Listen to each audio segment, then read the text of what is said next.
सर्वज्ञमविष्टदोहम् तीर्थास्पदं शिवविरञ्चनुतं शरण्यम् भृत्यार्थिहं प्रणतपालभवाब्धिपोतं वन्दे महापुरुषते चरणारविन्दम्।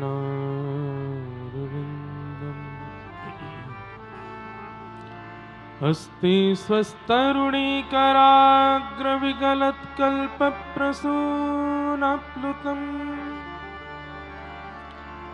वस्तु प्रस्तुतवेणुनादलहरी निर्वाणनिर्व्याकुलम् स्रस्तस्रस्तनिबद्धनी विविलसद्गोपी सहस्राव्रतम् हस्तन्यस्तनतापवर्गमखिलो दारम् किशोराकृति कृष्णत्वदीयपदपङ्कजपञ्जरान्ते अद्यैव मे विशतु मानसराजहंस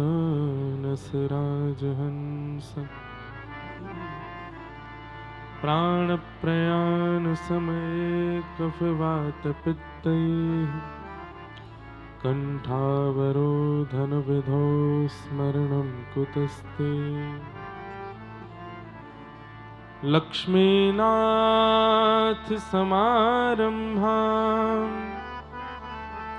नाथयामुनमध्यमाम्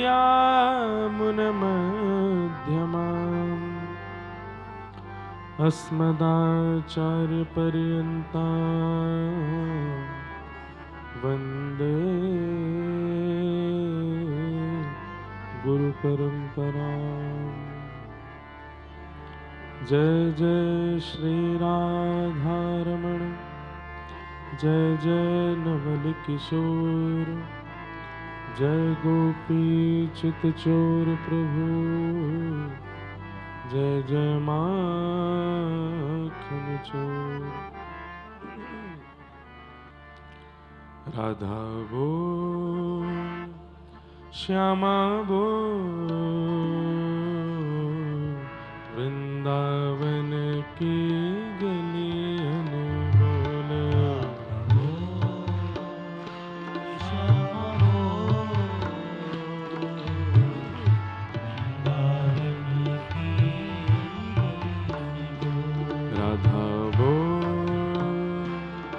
राधा बोल वृंदावन की गलियन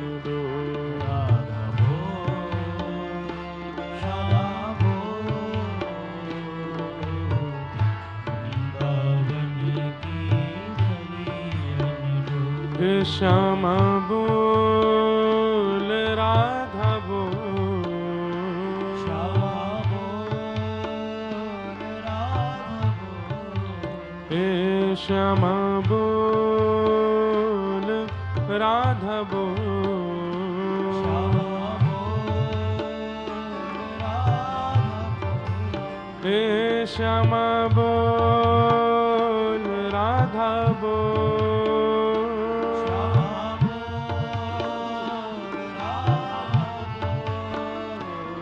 श्यामा बोल राधा बोल श्यामा बोल राधा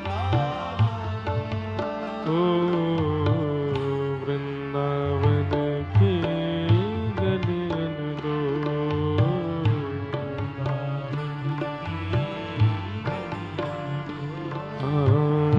वृंदावन की गलियन दो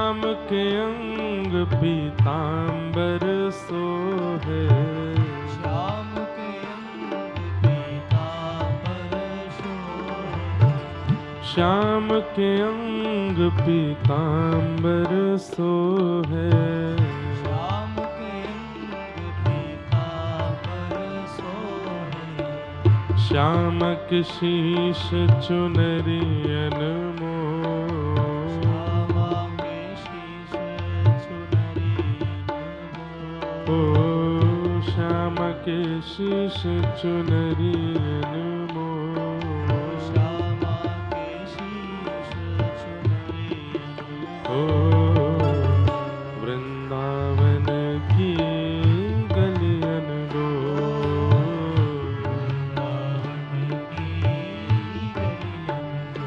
ओ वृंदावन की गलियन दो,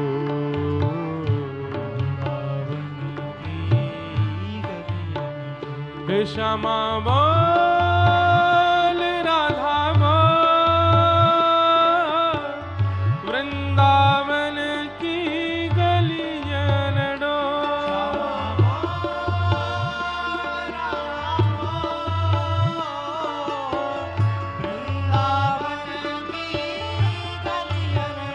हे राधा बोल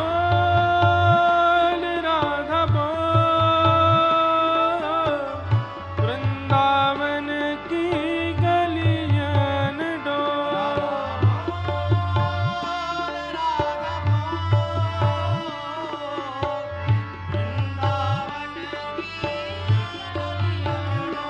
ओ श्याम के संग में सखा अति शोभित,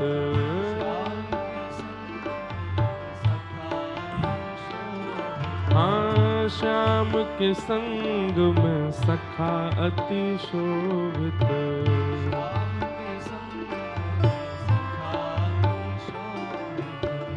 श्याम के संग सखी करत के लोल,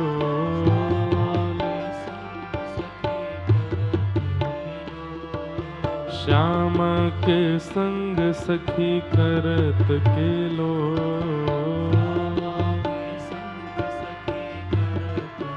ओ वृंदावन की गलियन दो,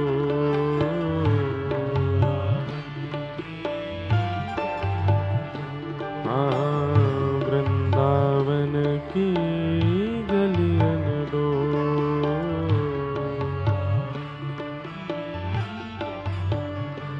हे वृंदावन की कुंज गलिन में,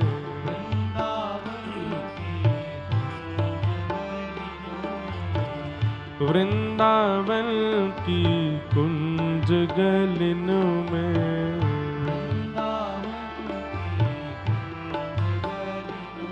हे बोल हरि हरि हरि बोल,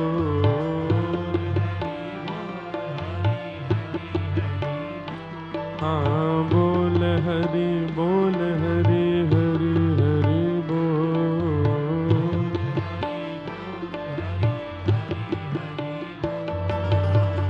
वृंदावन की गलियन दो,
प्यारे वृंदावन की गलियां लड़ो,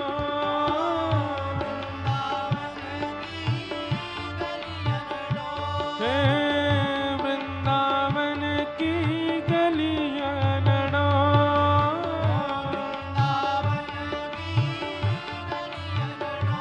हे हरि बोल, हाँ हरि बोल, हे हरि बोल, हाँ हरि बोल, हरि बोल, हरि बोल, हरि बोल, हरि बोल, हे हरि बोल, हरि बोल, हरि बोल, हरि बोल, हरि बोल, हरि बोल, हरि बोल, हरि बोल, हे बोल हरि बोल, हरि हरि हरि बोल,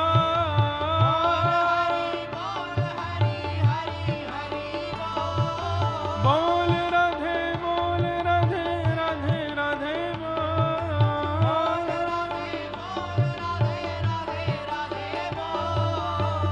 वृंदावन की गलियां लड़ो,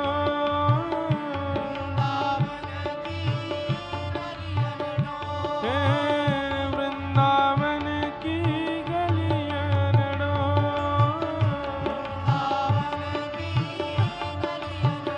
हे प्यारे वृंदावन की गलियां लड़ो, जय जय श्री राम, जय जय श्री राम, जय जय श्री राम।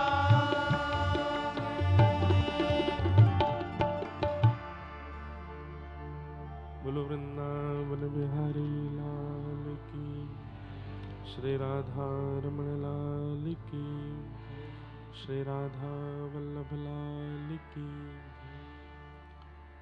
श्री राधा गिरधर लाल की, श्री राधा गोविंद देव की, श्री राधा गोपीनाथ की, श्रीमद्भागवत महापुराण की, श्री सुखदेव जी महाराज की, श्री परीक्षित जी महाराज की, सब संतन की, सब भक्तन की, सब विप्रन की, नीलाचल धाम की, जगन्नाथ महाप्रभु की, बलभद्र सुभद्रा मैया की, नीलचक्र की, श्री सुदर्शन जी महाराज की, गिरिराज धरण की, गोवर्धननाथ की, श्याम सुंदर श्री यमुने महारानी की, जय जय श्री राम,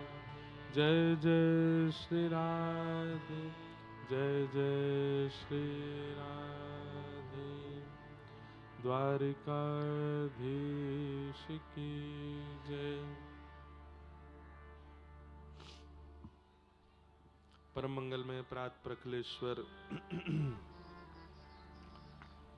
अकारण करुणा वरुणालय भक्तवांशा कल्पतरु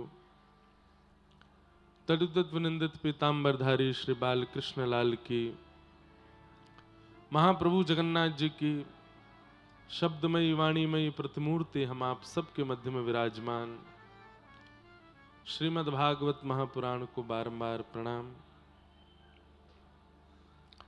मंच पर विराजमान परम पूजनीय प्रातस्मरणीय परम वंदनीय, जिनकी कृपा से सप्ताह कथा का यह वाचन और आप सबका श्रवण श्री रंगनाथ मंदिर के इस पावन प्रांगण में हुआ, ऐसे परम पूजनीय प्रातः वंदनीय श्री जीआर स्वामी मठ जगन्नाथपुरी के पूज्य महाराज जी, हमारे गुरुदेव स्वरूप पूज्य महाराज जी के श्री चरणों में बारंबार प्रणाम करते हैं, वंदन करते हैं। आप सब कटनी वासियों की ओर से महाराज जी को आप लोग धन्यवाद नहीं कह सकते। देखिए एक बात सुनिएगा, शब्दों का चयन भी स्थिति के अनुसार किया जाता है। जहां पर व्यक्ति के सांसारिक इच्छाओं की पूर्ति किसी व्यक्ति के द्वारा होती है तो वहां धन्यवाद कहा जाता है। लेकिन जब आपको भगवत प्राप्ति का मार्ग कोई महापुरुष बताता है और उसकी कृपा से आपको ज्ञान, वैराग्य, भक्ति या फिर भगवत दर्शन प्राप्त होता है तो आप धन्यवाद नहीं, धन्य भाग्य कहते हैं। ये हमारे धन्य भाग्य है। तो कटनी वासी पूज्य महाराज जी को धन्य भाग्य कहिएगा कि हम पर बड़ी कृपा। पहली कृपा तो हम भारत में जन्मे, दूसरी कृपा हम नर्मदा जी के तट के पास जन्मे, तीसरी कृपा कटनी में जन्मे। क्यों? क्योंकि कटनी में श्री रंगनाथ भगवान विराजमान, जगन्नाथ प्रभु विराजमान, राधा गोविंद देव विराजमान, और आप जैसे आचार्यों ने इस भूमि पर आकर के भगवत भागीरथी, भागवत आदि जैसे सुंदर महात्माओं को हमें श्रवण कराया, इसलिए हमारे धन्य भाग्य, धन्य भाग्य। मेरा भी धन्य भाग्य है, मेरा तो सौभाग्य है कि अपने कथा के क्रमों में सब जगह हम जाते हैं, परंतु अपने आचार्य तुल्य, मां तुल्य, पितृ तुल्य पूज्य आचार्य चरण के सन्मुख बैठ करके अपनी वाणी की पवित्रता करने का अवसर मिला। और जगह तो हम कथा सुनाते हैं, और जगह तो हम कथा कहते हैं, पर यहां हम अपनी वाणी का मार्जन करवाने आए, अपनी वाणी का शुद्धिकरण, चित्त का शुद्धिकरण, और उस वाणी में और थोड़ी प्रामाणिकता आ जाए, इसलिए आचार्यों के सामने कथा कहते हैं।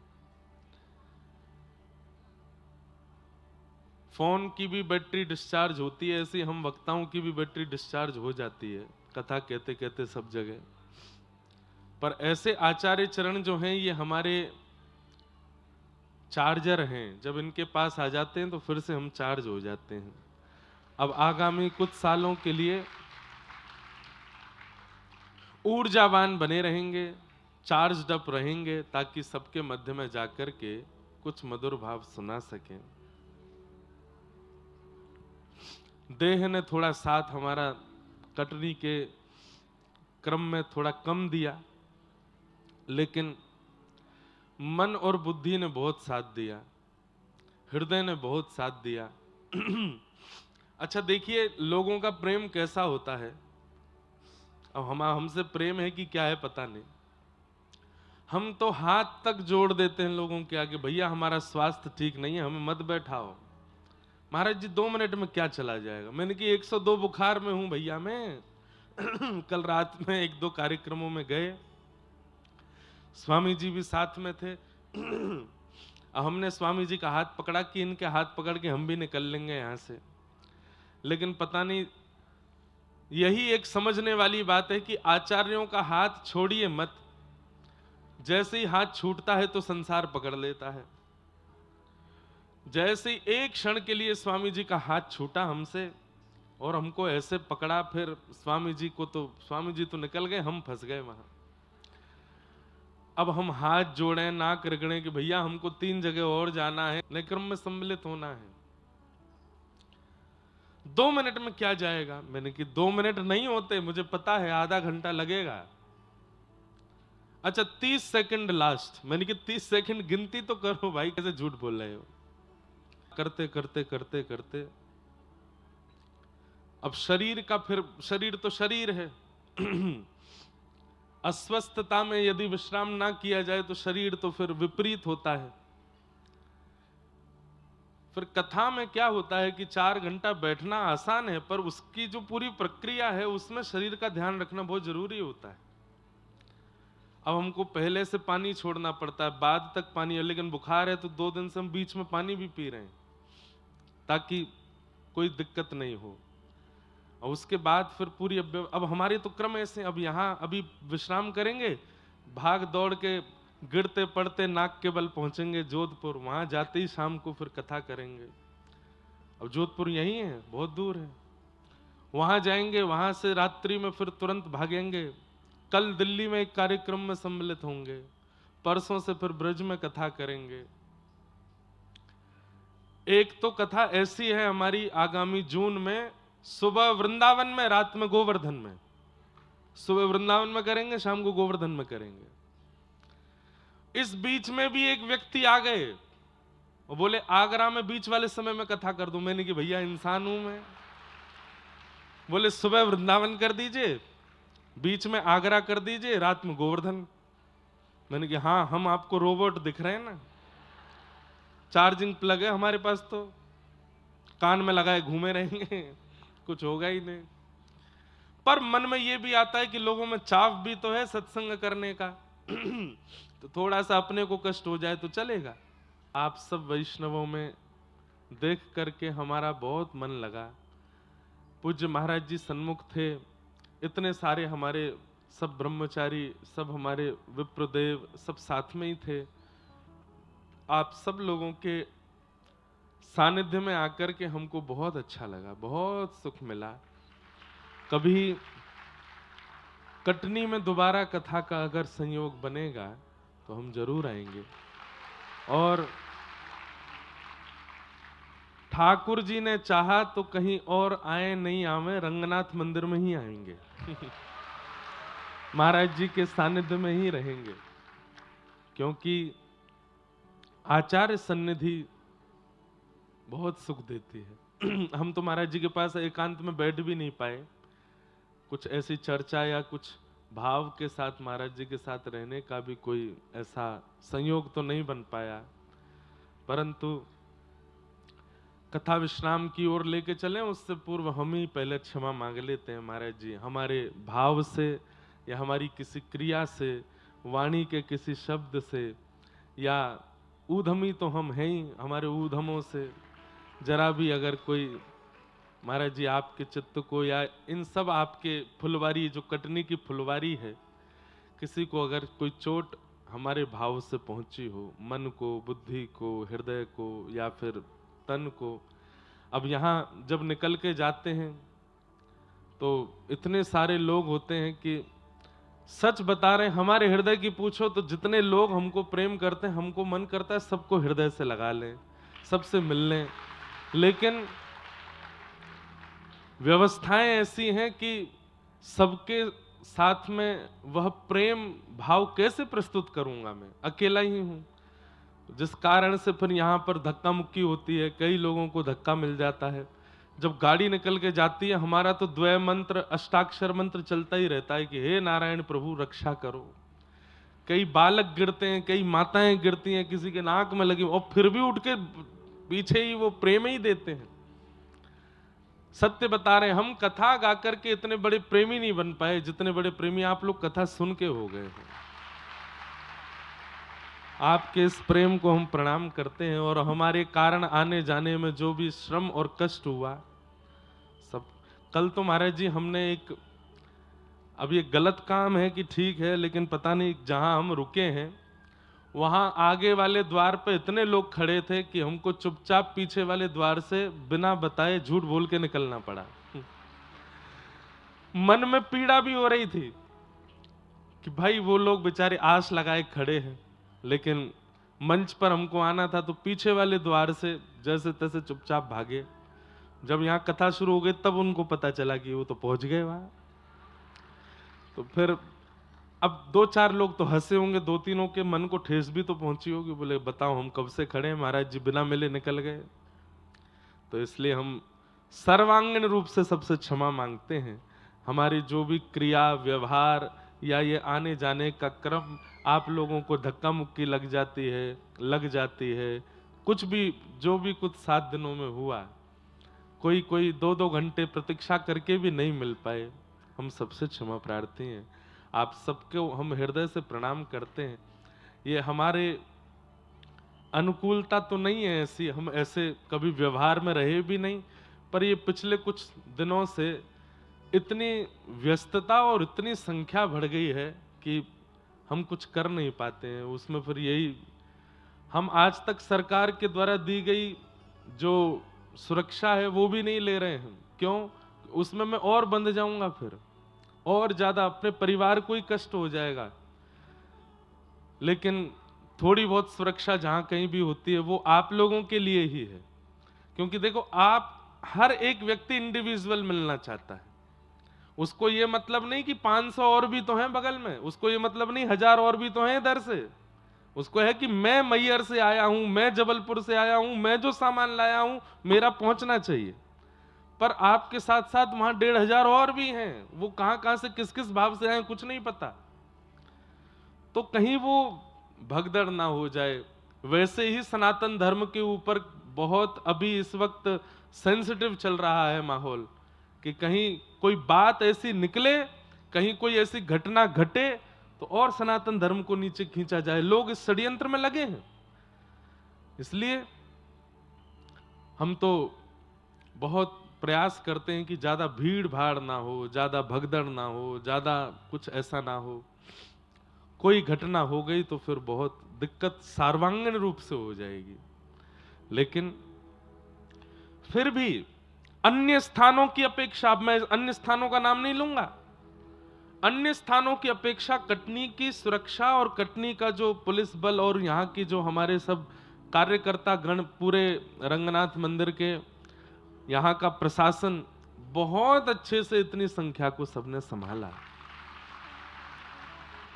सब कुछ बहुत व्यवस्थित किया। हम गोविंद देव जी दर्शन करके आ गए, जगन्नाथ जी दर्शन करके आ गए, जालपा मैया दर्शन करके आ गए, और किसी को कानो कान खबर नहीं पड़ी। बस गए, धुआंधार गए, और महाराज धुआंधार तो है ही है यहाँ पे, धुआंधार ही गए दर्शन करके। अब आप सोचिए 3-3, 4-4 मंदिर में दर्शन करके वापस अपने निवास स्थान पर मुश्किल से मुश्किल 25 मिनट 30 मिनट में आ भी गया वापस। ये क्यों? यहाँ की प्रशासन बहुत अद्भुत है। यहाँ के जितने भी हमारे कार्यकर्ता रंगनाथ मंदिर के, जिन्होंने पूरी कथा की व्यवस्था संभाली, पूरा रोड बनवाया, पूरी व्यवस्था कहां से एंट्री एग्जिट सब कुछ, ये व्यवस्थित इसलिए अच्छा हो गया। नहीं तो बहुत जगह तो दिक्कत हो जाती है। अभी हम पूर्व में जहां कथा कर रहे थे, बहुत बड़ा नगर है, लेकिन वहां व्यवस्था संभाले नहीं संभल रही थी, दिक्कत हो रही थी बहुत ज्यादा।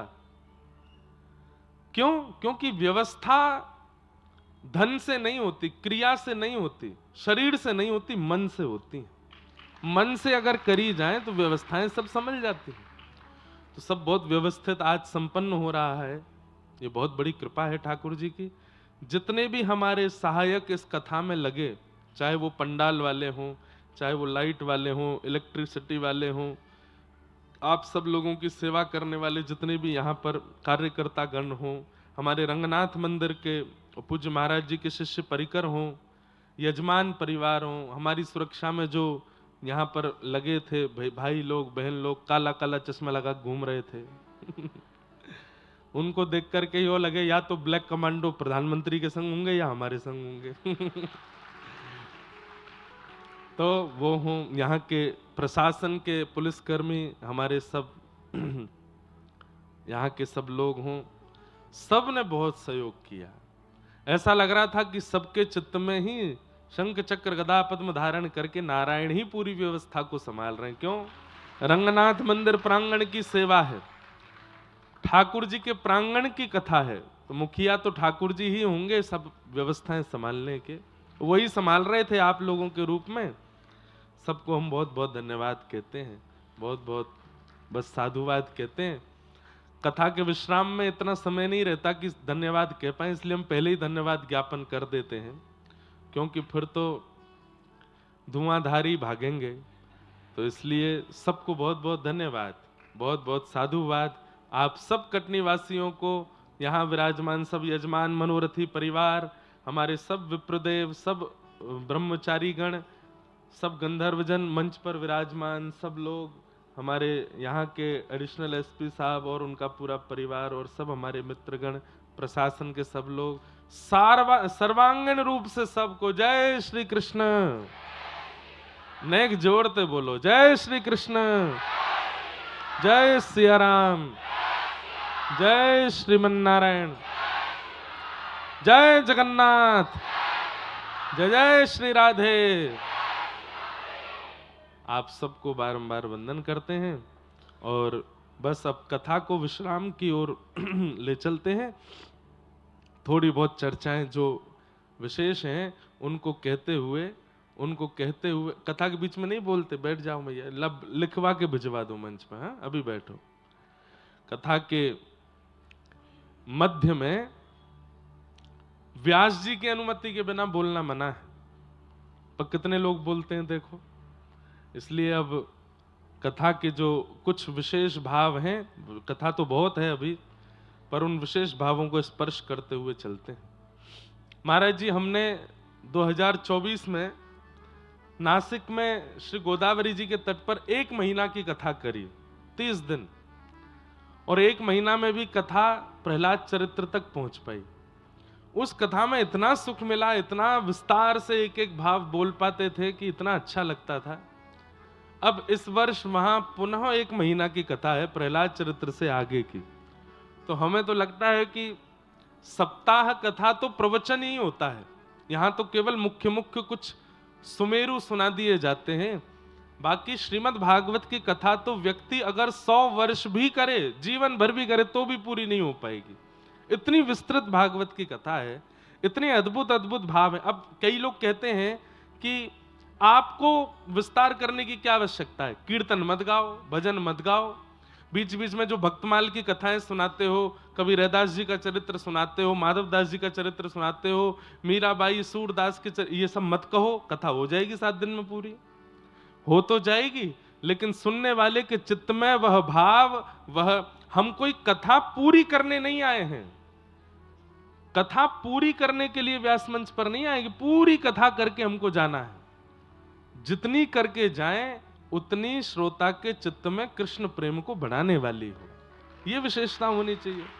अगर अब एक भाव हम मंच से कह रहे हैं, उसकी पुष्टि अगर सूरदास जी के प्रसंग को सुनाने से होती है, किसी पद को गा देने से होती है, तो हमें करना चाहिए, क्योंकि हमारा उद्देश्य कथा को विश्राम करना नहीं है। जितनी कथा हम सुना रहे हैं उतनी श्रोता के चित्त में कुछ परिवर्तन लावे, इस उद्देश्य से यहां बैठे। तो उसमें सहायक यदि कीर्तन बन रहा है, भजन बन रहा है, कोई प्रसंग बन रहा है, कोई भक्त चरित्र बन रहा है, तो वो कहना चाहिए। पर उसके चक्कर में कई कथाएं छूट जाती हैं। लेकिन आइए अब हम लोग आगे के प्रसंग में प्रवेश करें। कल भगवान ने रास विहार किया वृंदावन की भूमि पर, सब देवी देवता भी पधारे। तत्पश्चात भगवान ने कई लीलाएं ब्रजमंडल में की। कंस को नारद जी महाराज ने जाकर के धनुर्यज्ञ करने की सलाह दी। कंस ने धनुर्यज्ञ किया और कृष्ण बलराम को अतिथि के रूप में धनुर्यज्ञ में बुलवाया, अक्रूर जी के द्वारा। अतिथि कैसे? बोले हम धनुर्यज्ञ कर रहे हैं और उस धनुर्यज्ञ के मेला में हम ब्रजमंडल के उन लोगों को पुरस्कृत करना चाहते हैं जिन्होंने व्रज की सेवा की है। नगरों में ऐसे कार्यक्रम होते रहते हैं, इन्होंने अपनी गली बहुत साफ रखी है, इनको पुरस्कार देंगे, इन्होंने हमारे नगर के लिए ये किया, इनको पुरस्कार देंगे, ऐसा होता रहता है। तो उसी भाव से कंस ने कृष्ण बलराम को बुलवाया कि हमने सुना है इन्होंने व्रज की बड़ी रक्षा की, बड़े बड़े राक्षसों को मारा, गिरिराज पर्वत उठाया, कालिया नाग को भगाया, व्रज की सेवा की है, इसलिए हम इनको पुरस्कृत करना चाहते हैं। ब्रजवासी सब कहने लगे हमें तो यूं लगती कि सबरे राक्षस कंस नहीं भेजे हैं, लेकिन अपने द्वारा भेजे गए राक्षसों को मारने वालों को पुरस्कार दे रहा है, तो इसका मतलब हो सकता है कि राक्षस कंस ने नहीं भेजे। यही तो कंस चाहता है बताना, स्वयं राक्षस भेजने के बाद राक्षस मारने वालों को पुरस्कार देकर के वो सबके मन में ये भाव प्रकट करवाना चाहता है कि मैंने राक्षस नहीं भेजे थे, नहीं तो मैं पुरस्कार क्यों दूंगा। तो लोगों के मन में संशय आ गया कि कंस अच्छा है, भला है कि बुरा है, ये पुरस्कार क्यों दे रहा है। पर कई बुद्धिजीवी समझ भी रहे थे कि भाई ये सब कंस की चाल है, हम सबके मन में अच्छी छवि बनाने के लिए। हम लाला को नहीं भेजेंगे, हमारो लाला नहीं जाएगा। जब सबने मना कर दिया तो ठाकुर जी ने मन पर पत्थर रखा। जाना तो ठाकुर जी भी नहीं चाहते, लेकिन ठाकुर जी ने विचार किया, अगर मैं व्रजमंडल से नहीं गया तो आगे की लीला कैसे होगी। हृदय पर पत्थर रख के ठाकुर जी ने यशोदा मैया से कह दिया, मैया, दुनिया के बालकों को पुरस्कार मिलते हैं, दुनिया के बालकों को उपहार मिलते हैं, लेकिन आज जब मुझे उपहार मिलने की बारी आई तो आप सब मना कर रहे हो। मैं भी जाऊंगा मथुरा, मैं लेके आऊंगा पुरस्कार। अरे मैं केवल उखल में बंधवे के काजे रखो है का मोए? मोए गारी देवे के काज, मोए मारवे के काज, मोए छड़ी दिखावे के काज रखो है। आज जब इतने दिना बाद मुझको पुरस्कार मिलवे वाला हो तो सब एक लंगते मना कर रहे हैं कि नहीं जाएगो लाला, मैं तो जाऊंगो। तो सब ब्रजवासियों को पीड़ा हुई कि नहीं, लाला को ऐसा लग रहा है कि हम उसको पुरस्कार नहीं दिलवाना चाहते, पर वास्तविकता तो यह है कि कंस पर हमें भरोसा नहीं है। नहीं लाला, तू निश्चित जा, लेकिन कब आएगा? बोले मैं परसों आ जाऊंगा। और श्री ठाकुर जी निकल गए वृंदावन से। है तो बहुत करुण प्रसंग है। व्रजमंडल से निकल रहे हैं ठाकुर जी, सब ब्रजवासी एक तरफ से बैठे हैं। जैसे इतनी संख्या में आप लोग बैठे हैं, इससे भी 10 गुना ज्यादा संख्या में ब्रजवासी नंद भवन के बाहर बैठे हैं, और सब ठाकुर जी को करुण नेत्रों से देख रहे हैं कि लाला तू हमें छोड़ के मत जावे। पता नहीं क्यों ब्रजवासियों को अंदर से ऐसी आवाज आ रही है कि कहीं कोई अनहोनी ना हो जाए, कहीं ऐसा नहीं हो कि लाला अब जावे और कभी लौट के नहीं आवे। सब ठाकुर जी को स्पर्श कर रहे हैं, हाथ पकड़ रहे हैं, वस्त्र पकड़ते हैं, लेकिन बोलते कुछ नहीं है। क्यों? कहीं हमने रोकने का प्रयास किया तो लाला यूं नहीं सोचे कि हम पुरस्कार लेने से रोक रहे हैं। बस कई बार ऐसा होता है ना कि व्यक्ति शब्द प्रकट नहीं करता, लेकिन अपने चेहरे के आव भाव से सामने वाले को समझाने का प्रयास करता है कि मैं नहीं चाहता कि तुम जाओ। प्रेमी घर में जब होते हैं ना, वो प्रेमी बोलते नहीं है, वो प्रेमी केवल मुख की आकृति ऐसी बना लेते हैं कि सामने वाला उस आकृति को देख के समझ जाए कि हम क्या कहना चाह रहे हैं। आज ब्रजवासियों की वही हाल है, आंखें लाल पड़ी हैं, मोटे मोटे अश्रुबिंद यहां रखे हैं, निकल नहीं रहे हैं, और मुखमंडल पर प्रसन्नता है, पर यहां का ऊपर का जो भाव है वो अत्यंत अत्यंत करुणा में भरा पड़ा है। और सब मानो बिन बोले बोल रहे हैं कि कन्हैया हमें छोड़ के मत जावे। बिना बोले ठाकुर जी सबके पास जाते हैं। अरे तू ऐसे काहे को हेरो है? मैं परसों आ जाऊंगा। अरे मथुरा कोई दूर थोड़ी है, 6 किलोमीटर है, अभी जाऊंगा, परसों तक तो आ जाऊंगा।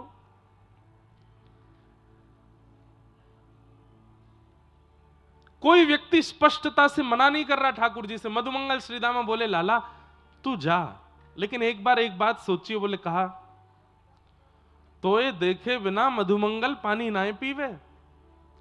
वो सुबह उठते ही तेरे घर आवे और घर आके जब तो को देख लेना, वहां के बाद पानी पीवे, जलपान करे। तू चलो जाएगो, परसों तक बेचारो कैसे जीवेगो?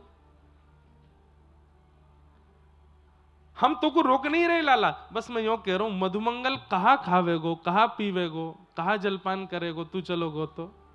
इस प्रकार से अलग अलग बातें बोल करके ठाकुर जी के मन में कि कहीं ऐसा आ जाए कि मैं नहीं जाऊं। 2-3 बार तो ठाकुर जी मान गए कि मैं नहीं जा रहा, लेकिन तभी दूर वृक्ष के पीछे दिखाई दिए नारद जी खड़े हैं, और नारद जी खड़े होकर के इशारा कर रहे हैं। बोले नहीं नाथ, अब अगर व्रज में रुके तो फिर सर्वदा के लिए रुकना पड़ेगा, आपको व्रज से बाहर जाना पड़ेगा। केवल चंद व्रजवासियों का भला चाहते हैं तो यहां रुकिए, लेकिन पूरे ब्रह्मांड का भला चाहते हैं तो आपको आगे की लीला करनी पड़ेगी, मथुरा जाना पड़ेगा, महाभारत का युद्ध कराना पड़ेगा, 16,108 ब्याह करके द्वारिका बसना पड़ेगा, बहुत क्रियाएं करनी है ठाकुर जी, उसके लिए व्रज से निकलना पड़ेगा। एक बार तो ठाकुर जी ने नारद जी से एक बात कह दी। बोले क्या नारद, क्या मेरी पदवी पे कोई और नहीं बैठ सकता? इन तीनों लोकों का नायक, ब्रह्मांड नायक, जगतदिता जगन्नाथ कोई और नहीं बन सकता क्या? एक बार महादेव से बात करके देख लो, यदि मेरी पदवी वो संभाल लें तो। ब्रह्मा जी से बात करके देख लो, यदि मेरी पदवी पर वो बैठ जाएं, उनके लिए तो और भला है, वो परमात्मा हो जाएंगे। और मुझे तुम सामान्य जीव बन के केवल वृंदावन में रहने दो। यशोदा मैया, नंद बाबा, इन ब्रजवासियों के बीच में मुझे रहने दो। मैं अपनी परमात्मा पदवी त्यागना चाहता हूं। नारद जी बोले परमात्मा पदवी नहीं है, सूर्य पदवी है, चंद्र पदवी है, इंद्र पदवी है, देव पदवियां होती हैं। परमात्मा उसका कोई निर्माण नहीं करता नाथ। आप स्वयं परमात्मा, स्वयं जगत के निधाता हो। आपकी पदवी कोई और कैसे ले सकता है? भाई आसन पर कोई बैठ सकता है, पर आप जो हैं वो कोई और थोड़ी हो सकता है।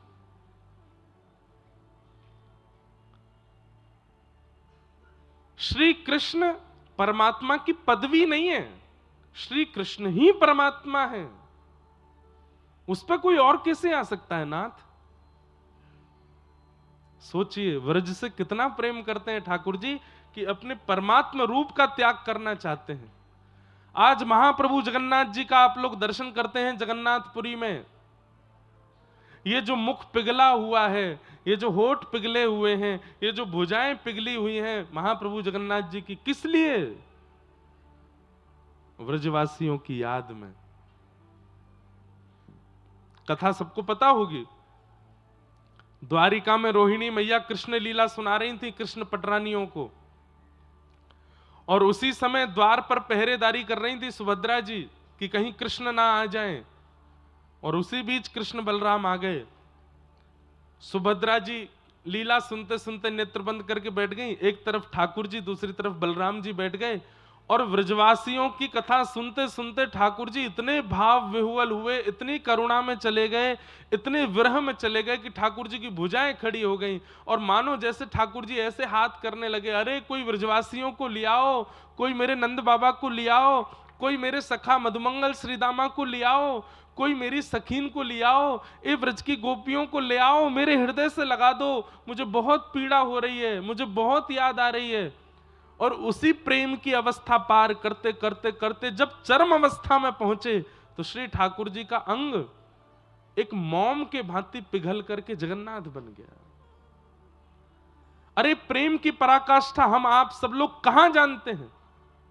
हम लोगों पर केवल इतना आता है कि अगर हमारा प्रेमी कुछ विपरीत क्रिया कर दे तो हम अपने आप को ठोस पहुंचाते हैं, अपने अपने प्राणों की बाजी लगा देते हैं, आत्महत्या तक कर लेते हैं। ये प्रेम नहीं है। प्रेम तो श्री जगन्नाथ जी हैं। पिघल गए अपने प्रेमियों के स्मरण में, अपने ठाकुर जी के स्मरण में पिघल गए।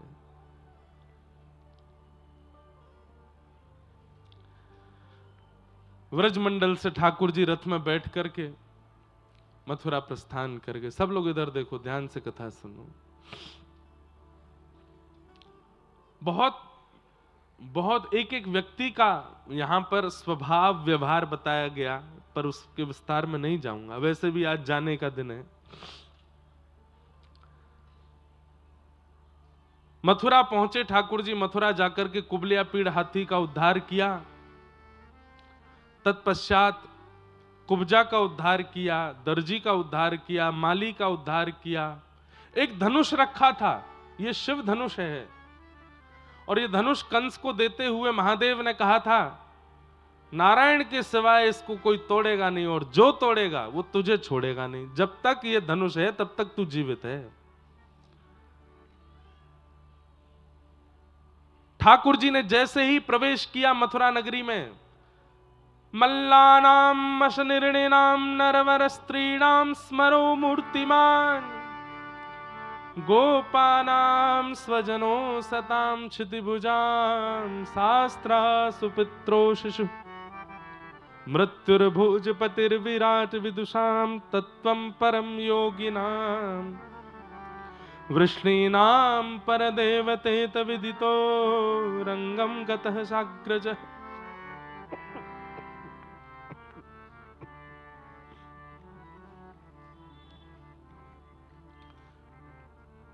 जैसे ही धनुष की ओर देखा, अब यहां शुकाचार्य जी वर्णन कर रहे हैं, बहुत ध्यान से सुनिएगा।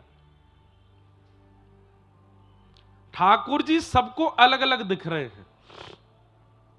मल्लानाम मशनिर्णिनाम नरवर स्त्रीणाम स्मरो मूर्तिमान, बड़े बड़े पहलवानों को ठाकुर जी लग रहे हैं कि ये भी कोई अखाड़े का पहलवान है, जबकि ठाकुर जी 11 वर्ष 56 दिन के हैं बस। लेकिन बड़े बड़े पहलवानों को भी ऐसा लग रहा है कि ये पहलवान ही हैं। स्त्रियों को अपने पति के रूप में दिख रहे हैं, छोटे छोटे बालकों को अपने सखा के रूप में दिख रहे हैं, बिना दांत वाले अम्मा बाबा को ठाकुर जी नाती के रूप में दिख रहे हैं। जिसकी जैसी भावना है वैसे ठाकुर जी दिख रहे हैं। लेकिन 50 सिद्धि ऊपर बैठे हुए महाराज कंस को इतने सुंदर, इतने कोमल ठाकुर जी अपनी मृत्यु के रूप में दिख रहे हैं। घबरा रहा है कंस ठाकुर जी को देख करके। 11 वर्ष का बालक कितना छोटा सा होता है, उसको देख के कोई डर लग सकता है? पर कंस डर रहा है। मृत्युर्भोज पतिर्विराट विदुषाम तत्वम परम योगिनाम, बड़े बड़े योगियों को, बड़े बड़े साधकों को ठाकुर जी तत्व के रूप में दिख रहे हैं, गंभीर। जैसे ही भगवान ने प्रवेश किया, सामने एक धनुष रखा था, तो ठाकुर जी ने बलराम जी से कहा, दाऊ दादा? बोले हाँ। पिछले अवतार में हमने तोड़ा था, इस अवतार में आप तोड़ दो। धनुष है बढ़िया, सामने धरो, प्रत्यंचा चढ़ाओ, तोड़ दो। दाऊ दादा बोले, लाला तू बड़ा चतुर है। बोले क्यों? पिछले अवतार में बहु मिलवे वारी हमारे स्वयं ने तोड़ दियो, या बार राक्षस मारनो तो मुझे कह रहो कि आप तोड़ दो। सबसे अच्छे सखा ठाकुर जी के कौन है पता है? श्री बलराम जी महाराज। बड़ी पटती है दोनों में। ठाकुर जी उनसे डरते भी हैं, उनको छेड़ते भी हैं। अभी एक आध कथा हमने सुनाई नहीं बीच में, ऐसी मधुर मधुर कथा है। इतना छेड़ते हैं बलराम जी को ठाकुर जी, और जब उनको क्रोध आता है तो चुपचाप बैठ जाते हैं। वो ना मैंने तो ना कियो ऐसो। दाऊ दादा बोले, लाला ज्यादा चतुर मत बने, चल चुपचाप उठा धनुष तोड़ दे। नहीं भैया आप ही तोड़ो। धीमे से बलराम जी कान के पास गए, बोले बहुत दिन है गए लाला, वंशी में ही देखो है, आज इच्छा है रही है एक बार धनुष उठा करके न के एक बार वही रूप दिखा दे। राजीव नेत्रम रघुवंशनाथम कारुण्य रूपम करुणाकरंतम। आज एक बार राघव बन जा। जैसे ही धनुष पर हाथ रख करके जैसे ही उठाने लगे श्री कृष्ण, एक क्षण के लिए मानो बलराम जी भूल गए कि मैं बड़ा भाई हूं। तुरंत घुटनों पर बैठ गए, हाथ जोड़ करके लखन लाल जी के रूप में आ गए, श्री चरणों में प्रणाम करने लगे। जय हो मेरे रघुनंदन श्री राम की जय हो। वही छवि है, वही छटा है, वही अदा है। अरे धनुष उठाने का भी तरीका बदला नहीं है। जैसे जनक जी की सभा में उठाया था वैसे ही ठाकुर जी ने वह उठाया, वैसे ही नेत्र ऊपर किए हैं। अरे कहां तक कहें, आज पोशाक भी वैसे ही पहनी है ठाकुर जी ने जैसी जनक जी की सभा में पहन के गए थे। अपने जन के कारण कृष्ण भय रघुनाथ। आज बाल कृष्ण प्रभु राघव बन गए। दोनों के रूप में अंतर थोड़ा ही है। आंखों की पलकों के बाल भी वही है जो त्रेता में था, बिल्कुल अंतर नहीं है। वही राम कृष्ण बन के आए। उठा करके जैसे ही प्रत्यंचा चढ़ाई, एक बार दो बार और तीसरी बार पकड़ करके जैसे ही खींचा, बीच से धनुष भंजन हुआ। आकाश में बादल गरजना करने लगे, पृथ्वी डामाडोल होने लगी, समुद्र में उफान भरने लगे। यमुना जी की नदी में मानो जैसे समुद्र जैसी लहरें प्रकट होने लगी। कंस का सिंहासन हिलने लगा। क्या हुआ? किसी ने कहा धनुष टूट गया। कंस तो हृदय पे हाथ धर के बोलो, अब नहीं बचूंगा मैं, अब तो मेरे प्राण ले ही लेगा। ठाकुर जी भीतर प्रवेश किए। बड़े बड़े मल्ल खड़े थे वहां पर। एक एक मुष्टिक प्रहार में उन मल्लों का वध कर दिया। 50 सिद्धि ऊपर बैठे हुए महाराज कंस की ओर ठाकुर जी देखने लगे। दाऊ दादा को प्रणाम करके एक श्वास में ऊपर पहुंच गए। एक हस्त प्रहार करके उसके मुकुट को दूर फेंका, केश पकड़ लिए ठाकुर जी ने। कंस चिल्लाने लगा, अरे कोई बचाओ, कोई रोको। ठाकुर जी कहने लगे, ऐसे ही केश पकड़े थे मेरी मैया के?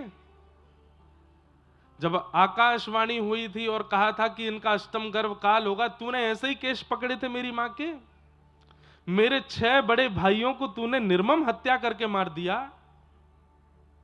देख, तेरा शत्रु, तेरा काल तेरे सामने खड़ा है और दुर्भाग्य से तेरा भांजा तेरे सामने खड़ा है। ध्यान से देख मेरी ओर।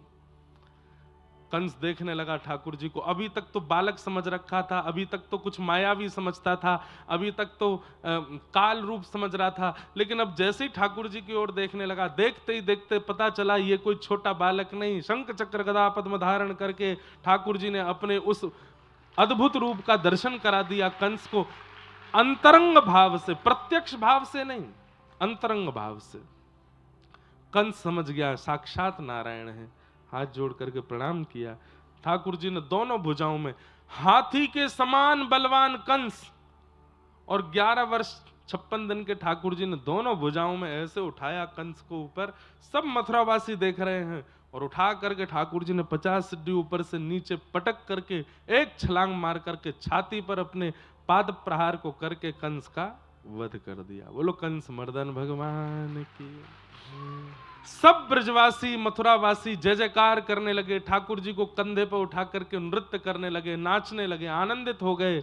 जय हो बाल कृष्ण लाल की जय हो, देवकी नंदन लाल की जय हो। कंस का वध किया। ठाकुर जी ने तुरंत कहा, मेरी मां कहां है? कारागृह में लेकर के गए। एक आध घंटे का ठाकुर जी को देखा था देवकी मैया ने। जन्म लेने के बाद आधा एक घंटा रुके होंगे ठाकुर जी। उसके बाद 11 वर्ष 56 दिन के होकर के ठाकुर जी लौटे हैं वापस मथुरा। एक मां के लिए कितनी पीड़ादायी होती है ये स्थिति कि वो अपने बालक का बालपन नहीं देख पाई, अपने बालक का बोलना, चलना, उठना, बैठना, ये उसने अनुभव ही नहीं किया। एक मां के लिए कितनी पीड़ा होगी। आज 11 वर्ष 56 दिन के जब ठाकुर जी होकर के आए, कारागृह खोलते हुए भीतर प्रवेश किए और जैसे ही मुख्य कारागृह में प्रवेश किया, नील सरोरुह कांति के जब ठाकुर जी का जब दर्शन किया है देवकी मैया ने, एक बार तो देवकी मैया मूर्छित होकर गिर पड़ी ठाकुर जी को देख के। इतने सुंदर। दौड़ करके ठाकुर जी ने हृदय से लगाया, होश में आई देवकी मैया। होश में आते ही ठाकुर जी का हाथ पकड़ करके अपने हृदय पर रख के बोली, लाला तो मेरी सौगंध है, अब छोड़ के नहीं जाएगा ना? ठाकुर जी बोले, नहीं मैया अब नहीं जाऊंगा, अब तेरे पास ही रहूंगा। बंधुओं, एक बात मेरे मन में कभी कभी आती है, ब्रजवासियों की पीड़ा सबको समझ में आती है, गोपियों की पीड़ा सब गाते हैं, देवकी मैया यशोदा मैया की पीड़ा का भी अनुभव सब कर लेते हैं, श्री किशोरी जी हमारी राधा रानी के भी हृदय के भाव को हम गाने का प्रयास कर लेते हैं, पर श्री कृष्ण की पीड़ा को कोई नहीं समझता। बंधुओं, एक बात याद रखिएगा, पीड़ा होने पर यदि आप रो लेते हैं तो आप बहुत भले हैं कि आप रो लेते हैं। पीड़ा होने पर आप शांत हो जाते हैं तो भी कुछ ना कुछ पीड़ा का हल तो आप कर ही रहे हो। पीड़ा होने पर आप एकांत में बैठे हो तो भी कहीं ना कहीं उस पीड़ा पर मरहम लगा रहे हो, पर पीड़ा होने पर भी हंस रहे हो, बोल रहे हो, चल रहे हो। इसका मतलब है आप अपनी पीड़ा का 1% भी इलाज नहीं कर रहे हो। पीड़ा उतनी ही है चित्त में। श्री कृष्ण उस अवस्था में, पीड़ा तो बहुत है, विरह तो बहुत है, संवेदना तो बहुत है, रोना तो बहुत है, पर रोने के लिए, संवेदना करने के लिए, पीड़ा व्यक्त करने के लिए ना तो स्थान है, ना समय है, ना परिस्थिति है।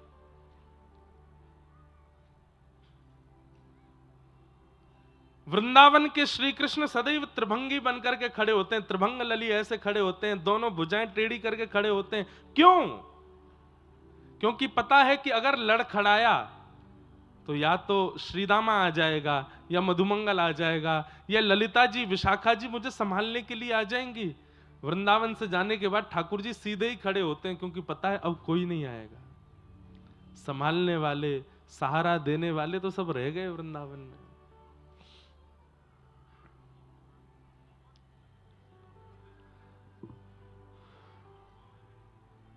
ठाकुर जी ने अपने नाना कंस के पिता उग्रसेन को राजा बनाया मथुरा का, और मथुरा का राज सिंहासन देकर के पिताजी माताजी से जाकर के आज्ञा ली है, क्या अब मुझे विद्यालय जाना है पढ़ने।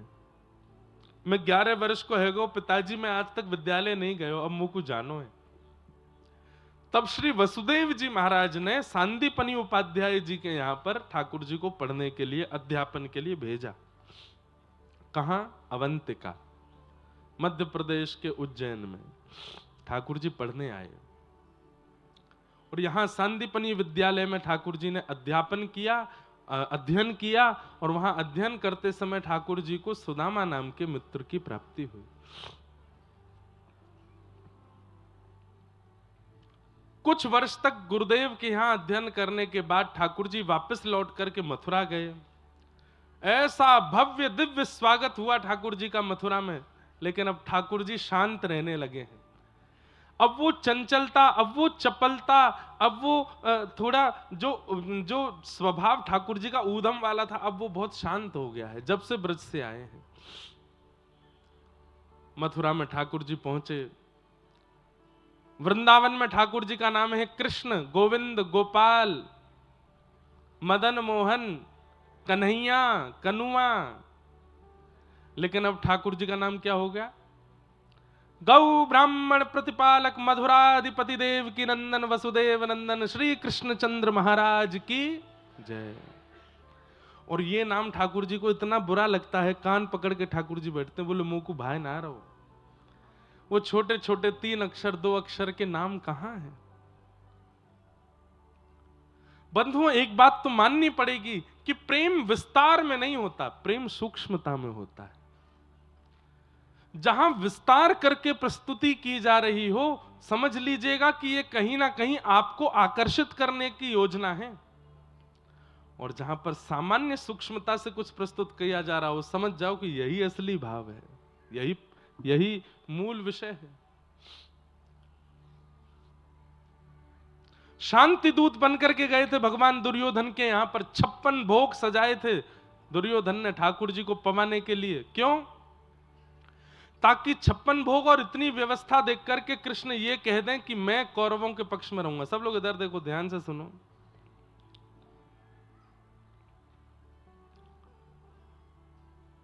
लेकिन ठाकुर जी ने उस बड़ी सभा में क्या कह दिया? अरे दुर्योधन, तुमने तो गलत व्यवस्था कर ली, इतने 56 भोग क्यों बनाए? बोले आप शांति दूत बन के आ रहे थे इसलिए बनाए।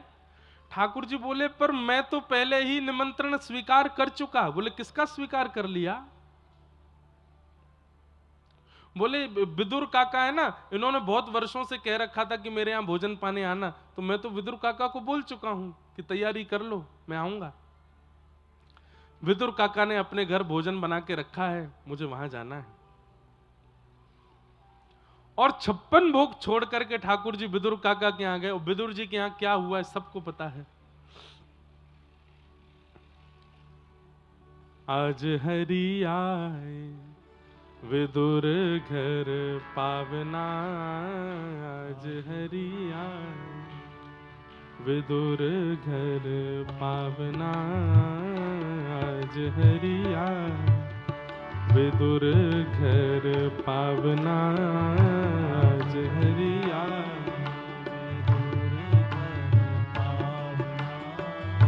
विदुर नहीं घर थी विदुरानी, विदुर नहीं घर आवत देखे सारंग पानी, आवत देखे सारंग पानी, आज फूली नाही समावना, आज फूली ना हो, आज हरि आए विदुर घर पावना, आज हरि आए विदुर नहीं घर थे विदुरानी, आवत देखे सारंग पानी, आज फूली नाही समावना। क्या किया? पाटा उल्टा बिछा दिया, छिलके खिलाए ठाकुर जी को, और ठाकुर जी नेत्रों में अश्रु भर के पा रहे हैं प्रेम से। इसका मतलब क्या है? विस्तार में प्रेम प्रस्तुत नहीं होता, विस्तार में कहीं ना कहीं स्वार्थ है, और वो स्वार्थ से आपको रिझाना चाहते हैं। सब लोग भैया इधर देख लो, नेक आध देर में हम चले जाएंगे बस, फिर उसके बाद इधर उधर खूब देखते रहना, नेक देख लो। कई बार हम कई जगह जाते हैं, लोग बुके देते हैं बड़े बड़े फूल, महाराज उनमें 100 फूल हैं, 150 फूल हैं, कई एक तो परसों तरसों माला पहनाई, मैं जैसे 2 आ जाए इतनी बड़ी माला, कहीं कुछ कहीं कुछ कहीं कुछ, इतना सब लोग सामग्री देते हैं। पर एक दिन हम कहीं जा रहे थे, एक छोटी सी बालिका वो आई, एक पॉलिथिन थी, एक रैपर जैसा था, उसको दिया मैंने कि क्या है इसमें? बोले मैंने टमाटर लगाया था कुछ दिन पहले, थोड़ा बड़ा हुआ तो मैंने सोचा आपको तोड़ के दे चलो। इतना सा टमाटर उसमें। अब इतनी बड़ी बड़ी प्रस्तुत करने वाली वस्तु वो आपको आकर्षित करने के लिए होती हैं, वो आपके प्रति कहीं ना कहीं, बुरा नहीं मानिएगा बुक्के देने वाले जो दे चुके अब तक, वो स्वार्थ के लिए होती हैं कि देखो हमने दिया तो महाराज जी इससे रीझेंगे। परंतु वो टमाटर देवे वाली लाली वो हमेशा याद रहेगी, छोटा सा टमाटर, बोले मैंने लगाया था अपने हाथ से, उसमें से हम सोच रहे थे सब ला रहे हैं, हम क्या लेके जाएं, तो अपने हाथ का लगे टमाटर निकल आया तो वो लेके आई। मैंने कहा वाह बहुत बढ़िया। तो प्रेम करने वाला विस्तृत नहीं, सूक्ष्मता प्रदान करता है। हाँ, इसका मतलब ये नहीं है कि भाई तुम्हारे पास में खूब संपत्ति है, खूब वैभव है, खूब, तो भी तुम यूं सोचो कि नहीं नहीं महाराज जी बोल रहे थे विस्तार में प्रेम नहीं, तो फिर उसको सूक्ष्म ही दो, एक ही रोटी खा लो महाराज जी। आप ही कह रहे थे ज्यादा खिलाएंगे तो आप सोचोगे कि भाई विस्तार में प्रेम नहीं होता। सामर्थ्य भी होती है।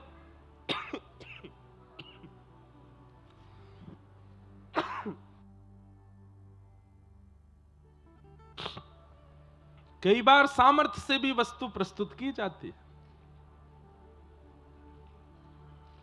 पर प्रेम की सुगंध होनी चाहिए। तो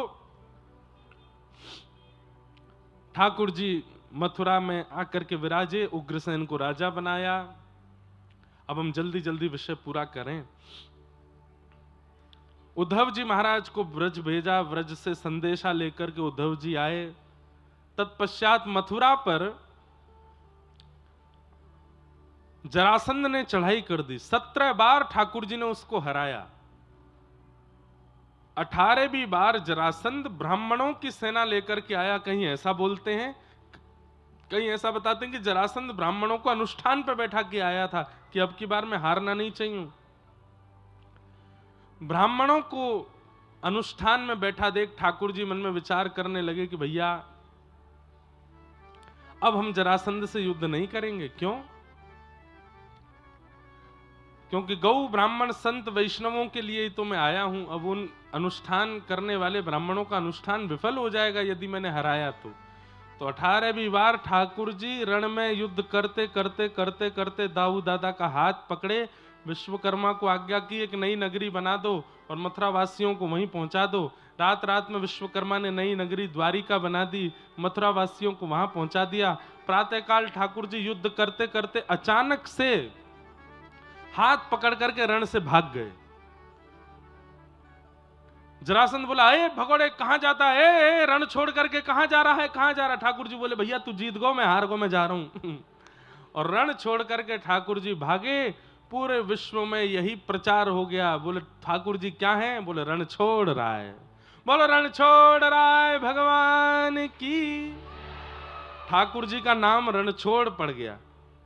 अब रणछोड़ एक प्रकार से तो अपमान है ठाकुर जी का, पर अपने ऊपर लगे हुए अपमानजनक शब्दों का ठाकुर जी तुरंत उत्तर नहीं देते, कुछ दिन बाद देते हैं।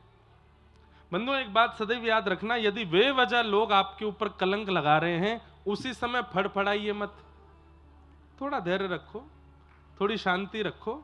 अगर आप सत्य हो, अगर आप शुद्ध हो, सही समय की प्रतीक्षा करो।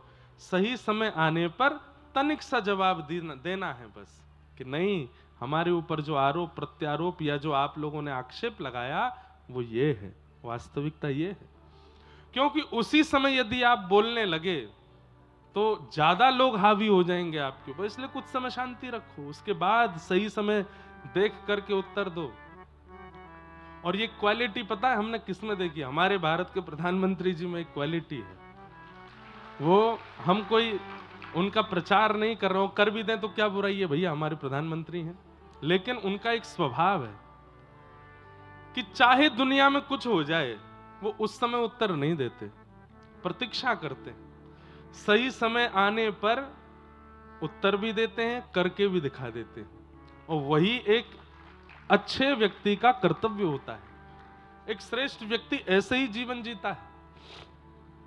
ठाकुर जी ने कोई उत्तर नहीं दिया, रण छोड़ रण छोड़ रण छोड़ रण छोड़ रण छोड़ कहने लगे ठाकुर जी को सब लोग। ठाकुर जी बोलन दो, हाँ है हम रण छोड़। माखन चोर बोल दिया, चित चोर बोल दिया, चीड़ चोर बोल दिया, अब रण छोड़ भी बोल दो, कौन सी बड़ी बात है। हमारा उद्देश्य नाम कमाना नहीं है या आपके द्वारा सम्मान या अपमान करवाना नहीं, मेरा उद्देश्य है धर्म की स्थापना, वो मैं करके जाऊंगा। सब रण छोड़ बोलने लगे। अरे विवाद होने लगा, बातें बनने लगी कि बताओ राजाओं के डर के मारे समुद्र के बीच में रहता है भगोड़ा। ठाकुर जी बोले बोल लो, हाँ रहते हैं हम समुद्र के बीच में। अरे हम आज से समुद्र के बीच में रहते हैं, हम नारायण स्वरूप में रंगनाथ बन करके कब कौन से युग से समुद्र के बीच में रहते हैं, समुद्र ही मेरा निलय है, यही मेरा घर है। लेकिन लोगों के बोलने से ठाकुर जी के भाव पर कोई प्रभाव नहीं पड़ा, ठाकुर जी प्रसन्न चित्त थे। तो रेवत राजा की पौत्री के साथ में श्री बलराम जी का विवाह हुआ। हमारे यहां महाराज जी व्रज में ऐसी भाव कहते हैं, और एकाध पुराण में भी ऐसा वर्णन है कि द्वारिका नगरी जो ये सोने की है, ये सोने की मढ़वाई किसने है? बोले बलराम जी के विवाह में उनके ससुराल पक्ष ने पूरी नगरी को सोने का मढ़वा करके मानो जैसे विवाह के उपहार के रूप में सोने की नगरी प्रदान की श्री बलराम जी को, इसलिए श्री द्वारिका सोने की नगरी है, ऐसा बोलते हैं। अब आई छोटे भैया की बारी। कौंडन्यपुर के राजा भीष्मक, उनके 5 पुत्र हैं, एक पुत्री है, पुत्री का नाम रुक्मणी है। नारद जी महाराज ने, जो भागवत की कथा है, इतनी सुंदर कथा है कि नारद जी ने ही पूरी योजना बनाई विवाह की। कैसे? कौंडन्यपुर जाकर के ऐसी ऐसी कथा सुनाते। एक दिन रुक्मणी जी को नारद जी ने देखा तो नारद जी समझ गए, बोले ये हैं ठाकुर जी की गृहिणी, इनसे ब्याह होना चाहिए हमारे श्याम सुंदर का। बोले क्या करें? तो रुक्मणी जी के यहां जाकर के भगवान के रस की ही कथा सुनाते थे। ठाकुर जी की चाल ऐसी है, ठाकुर जी के नेत्र ऐसे हैं, ठाकुर जी की वंशी ऐसी है, ठाकुर जी के हाथ ऐसे हैं, ठाकुर जी का मुकुट ऐसा है, और कोई बात नहीं, केवल ठाकुर जी के श्रृंगार का ही वर्णन करते। तो रुक्मणी जी सुन सुन करके स्थिति रुक्मणी जी की ये हो गई, अब तो स्वप्न में भी कृष्ण दिखते हैं, चलते फिरते भी कृष्ण दिखते हैं, सरोवर में भी कृष्ण दिखते हैं, मोर में भी कृष्ण दिखते हैं। फिर अपने आप को समझाती हैं रुक्मणी जी, अरे तुम बार बार इनका चिंतन क्यों कर रही हो? पर नारद जी ने इतनी कथा सुना दी ठाकुर जी के रस की कि अब रुक्मणी जी के चित्त में और कुछ आता ही नहीं है। रुक्मणी जी ने मन से ठाकुर जी को पति मान लिया, पत्र लिख करके एक ब्राह्मण के द्वारा द्वारिका पहुंचवाया। द्वारिका में जैसे ही पत्र पहुंचा, ब्राह्मण ने जाकर के ठाकुर जी को दिखाया। श्रुत्वा गुणान भुवन सुंदर शृण्वतां ते निर्विश्य कर्ण विवरै हरतोंगतापम। हमारे एक आचार्य चरण कह रहे थे कि भगवान ने पूरा पत्र नहीं पढ़ा, केवल पहला श्लोक पढ़ा, और पहला श्लोक पढ़ते ही ठाकुर जी बोले भैया ब्याह तो यही ते करूंगा मैं। क्यों? रुक्मणी जी ने पहले श्लोक में ऐसा क्या लिखा जिससे ठाकुर जी रीझ गए? तो कहते हैं, रुक्मणी जी कह रही है, श्रुत्वा गुणान भुवन सुंदर शृण्वतां ते, कि हे नाथ मैंने आपको देखा नहीं है, केवल आपको सुना है, और जब से सुना है तब से आपको अपने पति रूप में मान लिया है। तो ठाकुर जी बोले भैया एक बात प्रमाणित हो गई। बोले क्या? ये जो भी कन्या हैं ये हमारी कथा सुनने में इनकी बड़ी रुचि है, और कथा सुनने में यदि रुचि है तो इसका मतलब है ये सर्वगुण संपन्न है। कथा यदि भाती है तो बाकी के जितने भी गुण लक्षण होने चाहिए वो सब इनके अंदर विद्यमान होंगे ही होंगे। इसलिए ठाकुर जी ने उनको, अब सोचो हम लोग भी तो कथा ही सुनते हैं, अगर कथा श्रवण में रुचि है तो ये नवदा भक्ति का पहला स्वरूप है। श्रवणम कीर्तनम विष्णु स्मरणम पाद सेवनम अर्चनम वंदनम दास्यम सख्य आत्मनिवेदनम। श्रवण भक्ति यदि चित्त में विराजमान है, इसका मतलब ठाकुर जी को प्रसन्न करने वाला विशेष गुण आपके पास है। रुक्मणी जी के पास ठाकुर जी वहां पहुंच गए कौंडनपुर। रुक्मणी जी देवी पूजा के लिए करने जा रही थी। भरी सभा में ठाकुर जी जैसे ही पहुंचे, सब ठाकुर जी के रूप को देखने में व्यस्त हो गए। रुक्मणी जी की रक्षा करना है ये भूल गए, और श्री ठाकुर जी को वहां से श्री रुक्मणी जी को ठाकुर जी वहां से अपहरण करके अपने साथ द्वारिका ले गए। बाद में वसुदेव जी ने रुक्मणी जी को वापस कौंडन्यपुर भेजा, और बारात की तैयारी करके ठाकुर जी बारात लेकर के कौंडन्यपुर आए, और वहां आकर के श्री ठाकुर जी का रुक्मणी जी के साथ में मंगल विवाह हुआ। बोलो रुक्मणी कल्याण महोत्सव की जय। श्री रुक्मणी कृष्ण विवाह महोत्सव की। भगवान का प्रथम विवाह रुक्मणी जी के साथ में हुआ। दूसरा विवाह ठाकुर जी का जाम्बती, तीसरा सत्यभामा, चौथा मित्रविंदा। इस प्रकार ठाकुर जी के अष्ट प्रमुख विवाह हुए। अब हम जल्दी जल्दी विषय कह रहे हैं। भौमासुर नाम का एक राक्षस था, उसने 16,100 राजकुमारियों को बंदी बना रखा था। भगवान ने वहां जाकर के उनको मुक्त करा करके उनसे भी विवाह किया। 16,108 ठाकुर जी के विवाह हुए। तत्पश्चात भगवान की मधुर लीला चल रही हैं। नारद जी भगवान की दिनचर्या का दर्शन करने आए, ग्रहचर्या का अनुभव किया। सूर्य ग्रहण का समय आया, भगवान द्वारिका वासियों को लेकर के कुरुक्षेत्र गए, और वहां पर 100 वर्ष बाद, 100 साल बाद ब्रजवासियों से ठाकुर जी मिले। इतना करुण प्रसंग है व्रज द्वारिका मिलन महोत्सव।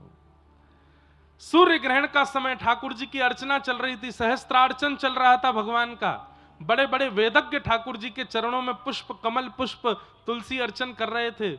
और उसी समय किसी ने धीमे से कान में जाकर के कह दी, लाला ब्रजवासी आए हुए हैं यहां पर। जैसे ही ठाकुर जी ने सुना कि कुरुक्षेत्र में ब्रजवासी आए हैं, व्याकुल हो गए।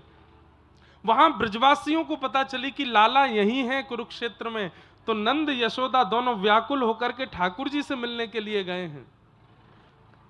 यशोदा मैया जैसे ही सभा में आई, ठाकुर जी तो भूल गए मैं कौन हूं, कूद पड़े अपने सिंहासन से और दौड़ करके जाके मैया की गोद से लिपट गए। इस समय ठाकुर जी की अवस्था कितनी है? 111-12 वर्ष के हैं ठाकुर जी। और यशोदा मैया कितने साल की हैं? लगभग 200 वर्ष की हैं यशोदा मैया।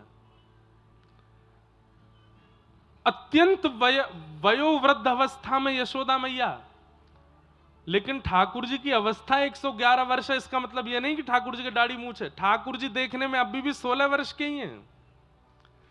भगवान 16 वर्ष से ऊपर की अवस्था में कभी प्रवेश नहीं करते शरीर से। हम लोगों के दाढ़ी मूंछ निकल आती है, हम लोगों के झुर्रियां पड़ने लगती हैं, हम लोगों के शरीर। ठाकुर जी सदा 16 वर्षीय रहते हैं। कुमार अवस्था से ऊपर नहीं जाते ठाकुर जी, युवा अवस्था में प्रवेश नहीं करते। दौड़ करके ठाकुर जी यशोदा मैया की गोद में लिपट गए।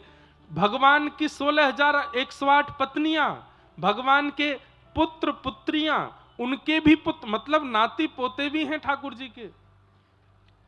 सब लोग इधर देखो। और उन सब के बीच यशोदा मैया के अंक से लिपट करके ठाकुर जी छोटे बालक की तरह मैया की छाती को टटोल रहे हैं और कह रहे हैं, मैया मुझको भूख लगी, दूध पिवाए दे। और उस अवस्था में जहां चारों ओर द्वारिकाधीश की जय जयकार हो रही है, बीच आंगन में बैठ करके वयोवृद्ध यशोदा मैया के अंक से लिपट करके ठाकुर जी दुग्ध पान कर रहे हैं। रुक्मणी, मित्रविंदा, जाम्बती, ये सब देख करके आश्चर्यचकित हो रही हैं। ये हमारे पति हैं, ये परमात्मा हैं, ये भगवान हैं, ये द्वारिकाधीश हैं। मैया को देख करके इतने व्याकुल हो गए कि उनके पयोधर का पान कर रहे हैं इस अवस्था में। और आश्चर्य की बात ये नहीं कि ठाकुर जी पयोधर का पान कर रहे हैं, आश्चर्य की बात ये थी कि यशोदा मैया के वक्ष से दुग्ध प्रकट भी हो रहा है। क्यों? क्योंकि लाला के प्रति करुणा इतनी। अद्भुत है बंधुओं, प्रेम का स्वरूप स्वभाव जानना हो तो कभी व्रज के भाव विस्तार से सुनो। मैया ने कही, लाला अब तू बड़ो है गोय, ऐसे दूध नाय पी में, चल उठ जा। ठाकुर जी उठ के बैठ गए। भगवान ने एक एक पत्नी से मिलवाया यशोदा मैया को, ये मेरी पत्नी रुक्मणी, मित्रविंदा, जामवती आदि आदि सबसे मिलवाया। अद्भुत व्रज द्वारिका मिलन हुआ। किशोरी जी से मिलने ठाकुर जी गए और कुरुक्षेत्र में ठाकुर जी का किशोरी जी के साथ रास विहार हुआ। आज किशोरी जी ने ठाकुर जी का मुकुट उतार दिया, आभूषण उतार दिए, बोले कि बहुत द्वारिकाधीश बन लिए, चलो वापस व्रज के नंदन बनाते हैं।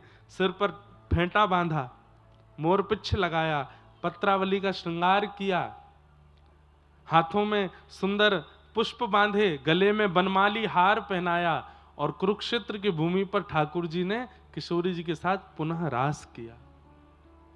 अद्भुत है व्रज के प्रसंग। व्रज द्वारिका मिलन, पुनः द्वारिका के लोग वापस द्वारिका आ गए। और एक प्रसंग और आता है, बहुत ध्यान से सुनिएगा। जब व्रज द्वारिका मिलन कुरुक्षेत्र में 100 वर्ष बाद हुआ, तब ब्रजवासियों और द्वारिकावासियों की जब भेंट हुई तो ब्रजवासियों ने द्वारिकावासियों से कहा कि देखो अब लाला द्वारिकावासी है गए हो, आप लोगों के बीच में रह गो, लेकिन हमारी फिर भी प्रार्थना है कि एक बार हम श्याम सुंदर को एक बार व्रजमंडल ले जा सकें, आपकी आज्ञा हो तो। 100 वर्ष हो गए हैं। तब द्वारिका बोले, अरे श्याम सुंदर नहीं, हम भी चलेंगे, व्रज वृंदावन का दर्शन करके आएंगे। तब ब्रजवासियों ने पहली बार रथ का निर्माण किया और उस रथ में श्याम सुंदर बैठे हैं, वसुदेव देवकी बैठे हैं, नंद यशोदा बैठे हैं। सुंदर दिव्य रथ निर्माण किए। एक रथ बलराम जी का निर्माण हुआ, एक रथ सखियों का निर्माण हुआ जिसमें सुभद्रा जी बैठी हैं। और उस रथ को खींचते हुए ब्रजवासी और द्वारिकावासी वृंदावन लेकर के गए। उसी कथा का चिंतन हुआ जब जगन्नाथपुरी में। तब इंद्रद्युम्न राजा ने यह घोषणा की कि साल में एक बार ठाकुर जी अपनी मैया से मिलने गुंडीचा आएंगे, तो वैसे ही आएंगे। बोले कैसे? बोले ये जो श्री मंदिर है जहां जगन्नाथ जी अभी विराजते हैं, बोले ये द्वारिकापुरी है, और जहां ठाकुर जी रथ में बैठ करके जाते हैं गुंडीचा, ये वृंदावन है। तो जिस प्रकार ब्रजवासी द्वारिकावासी रथ खींच करके लेकर के उस काल में गए थे, वैसे ही अब कलयुग में भी ठाकुर जी रथ में बैठ करके वृंदावन जाया करेंगे। ये जो जगन्नाथ जी की रथ यात्रा है, ये एक प्रकार से द्वारिका से वृंदावन का प्रस्थान है ठाकुर जी का। गुंडीचा वृंदावन है जहां ठाकुर जी जाते हैं। आप लोग अनुभव करना, श्री मंदिर में जगन्नाथ जी को देखना, उसके बाद जब गुंडीचा जाते हैं तो वहां जाके दर्शन करना। श्री मंदिर के जगन्नाथ जी बहुत बड़े लगते हैं और गुंडीचा में जाते ही ठाकुर जी छोटे लगने लगते हैं। ऐसा लगता है कि छोटे लाला बन गए, वृंदावन में आके छोटे बालक बन गए ठाकुर जी। मैंने दर्शन किया था इस बार। भैया जगन्नाथ जी तो अद्भुत हैं। मेरो ठाकुर जी से हमारी वैसे प्रार्थना तो ऐसी रहती है कि भैया ये जन्म अंतिम हो, क्योंकि संसार को सहना बहुत मुश्किल है, बहुत खतरनाक है संसार, सहा नहीं जाता। ये जन्म अंतिम हो, लेकिन नाथ फिर भी अगर पुनर्जन्म की आपको इच्छा है कि नहीं एक बार और जन्म होना चाहिए, तो या तो वृंदावन में देना, और यदि व्रज वृंदावन में नहीं है पाए तो हमारे श्री जगन्नाथ धाम में देना, नीलाचल क्षेत्र में दे देना। अद्भुत है महाप्रभु जगन्नाथ। अहे नील शैला प्रबल मतावरण मुआरत नलनी बनकु कर दलन कहे साल बेग इन जाति रे मुजवन श्रीरंगा चरण तल करु अच्छी अपन। उड़िया भाषा का भजन है। एक मुस्लिम साल बेग भक्त ने भगवान की स्तुति गाई। अद्भुत है महाप्रभु जगन्नाथ जी, अद्भुत है। कहां तक वर्णन करूं उनका मैं। हमने बंधुओं बहुत भ्रमण किया है भारत में, लेकिन ठाकुर जी प्रत्यक्ष बैठे हैं इसकी अनुभूति या तो वृंदावन में होती है या जगन्नाथ धाम में होती है, जगन्नाथपुरी में होती है। ठाकुर जी बैठे हैं सामने।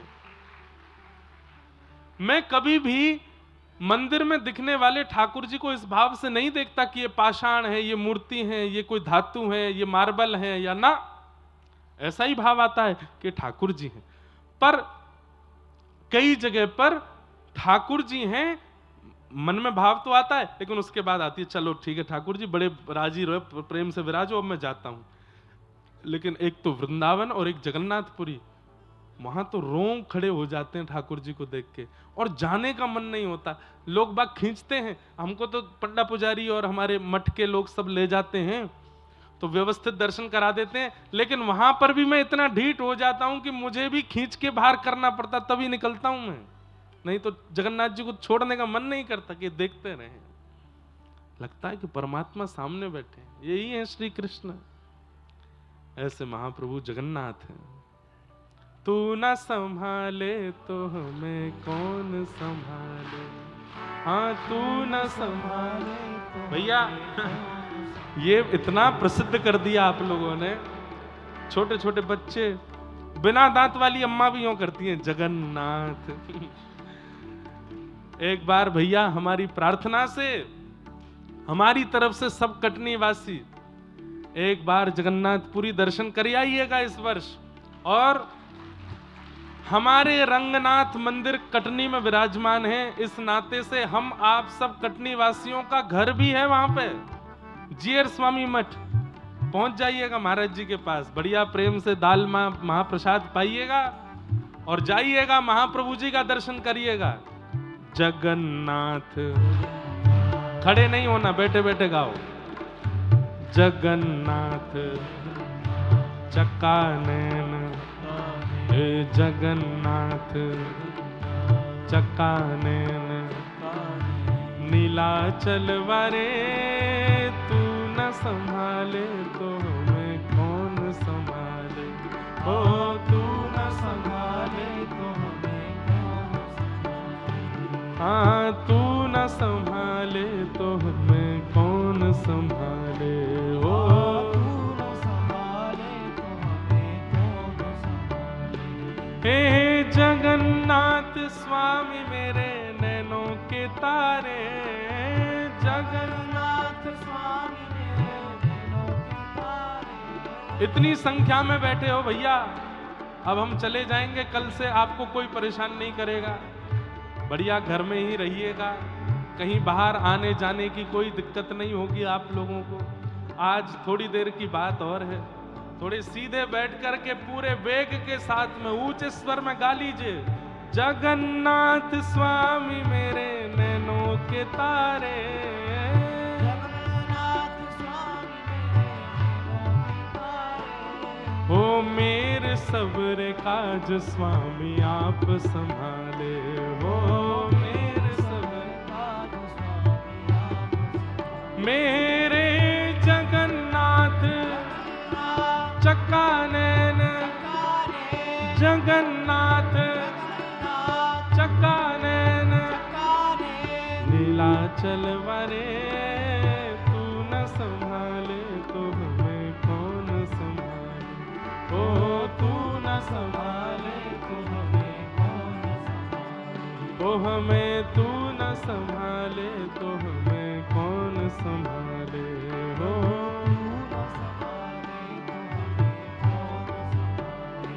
हे तुम्हें छोड़ जाऊं अब मैं किसके दुआरे, तुम्हें छोड़ जाऊं अब मैं किसके दुआरे, हाँ तुम्हें छोड़ जाऊं अब मैं किसके दुआरे, तुम्हें छोड़ जाऊं अब मैं किसके दुआरे, क्योंकि तू न संभाले तो हमें कौन संभाले, हो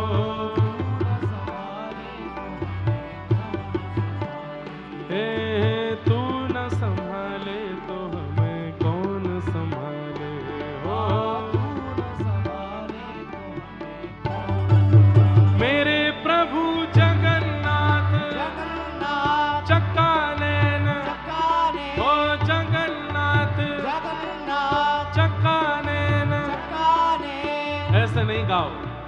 ऐसे हैं महाप्रभु जगन्नाथ, ये मुद्रा बना लो अब। हे जगन्नाथ जगन्नाथ चक्का नैन, काने हे जगन्नाथ जगन्नाथ चक्का नैन, काने नीलाचल वरे तू न संभाले तो हमें कौन संभाले। ओ तू न संभाले तो हमें कौन संभाले। हे बलभद्र सुभद्रा संग आप विराजे, बलभद्र सुभद्रा संग आप विराजे। हे बलभद्र सुभद्रा संग आप विराजे। बलभद्र सुभद्रा संग आप विराजे। हे भक्तों के दुख दर्द आप संभाले, हो भक्तों के दुख दर्द आप संभाले।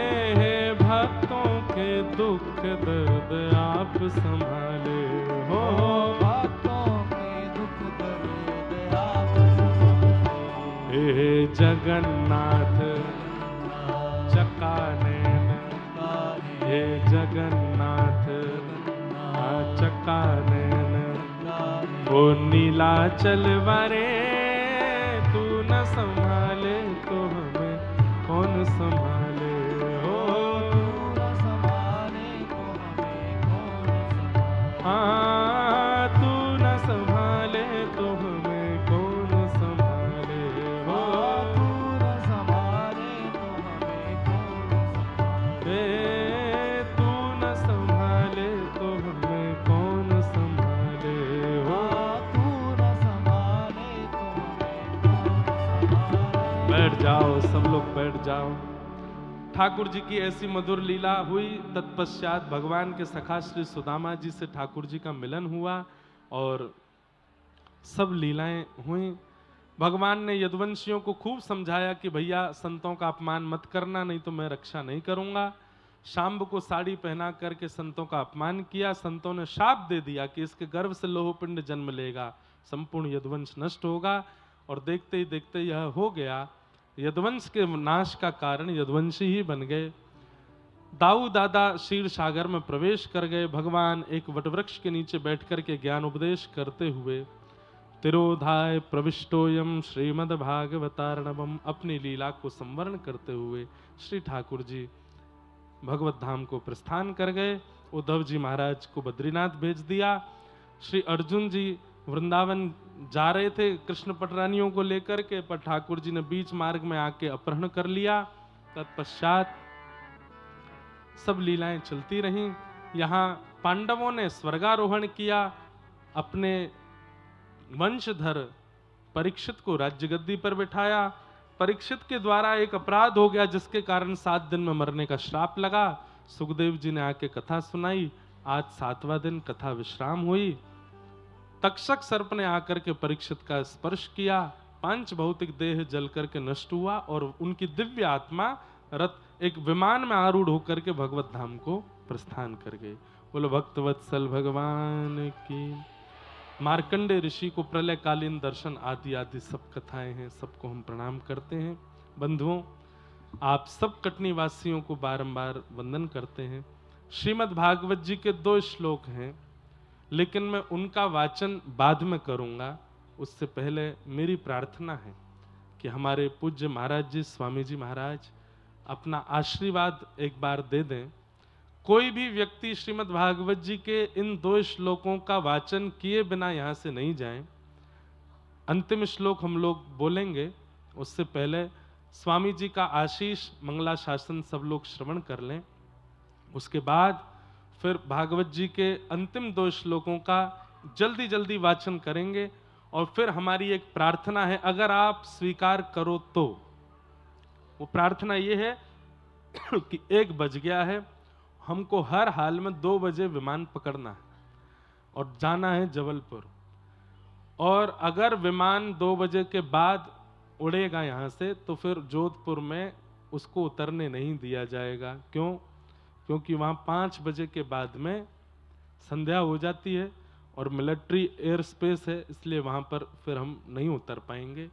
इसलिए आप सब लोगों से प्रार्थना कि जब मैं निकलूं आप यहीं बैठे रहिएगा, मैं यहीं से सबको प्रणाम कर लूँगा, बाहर मत आइएगा, मार्ग अवरुद्ध मत कीजिएगा, फोटो वीडियो और ये सब में नहीं रहिएगा।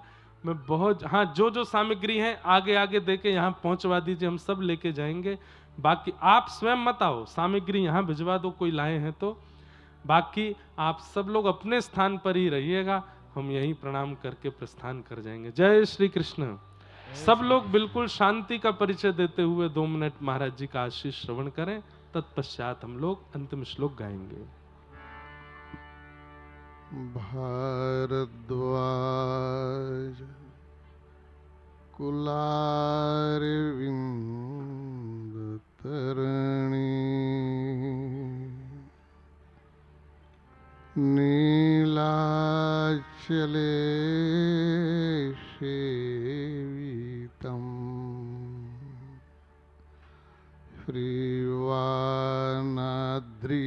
श्रीवानाद्रियतीन्द्र पादजलजं वन्दैकेशं सेविकम् यस्यायां प्रथिताशु देशिकवरः श्रीवासुदेवाविधा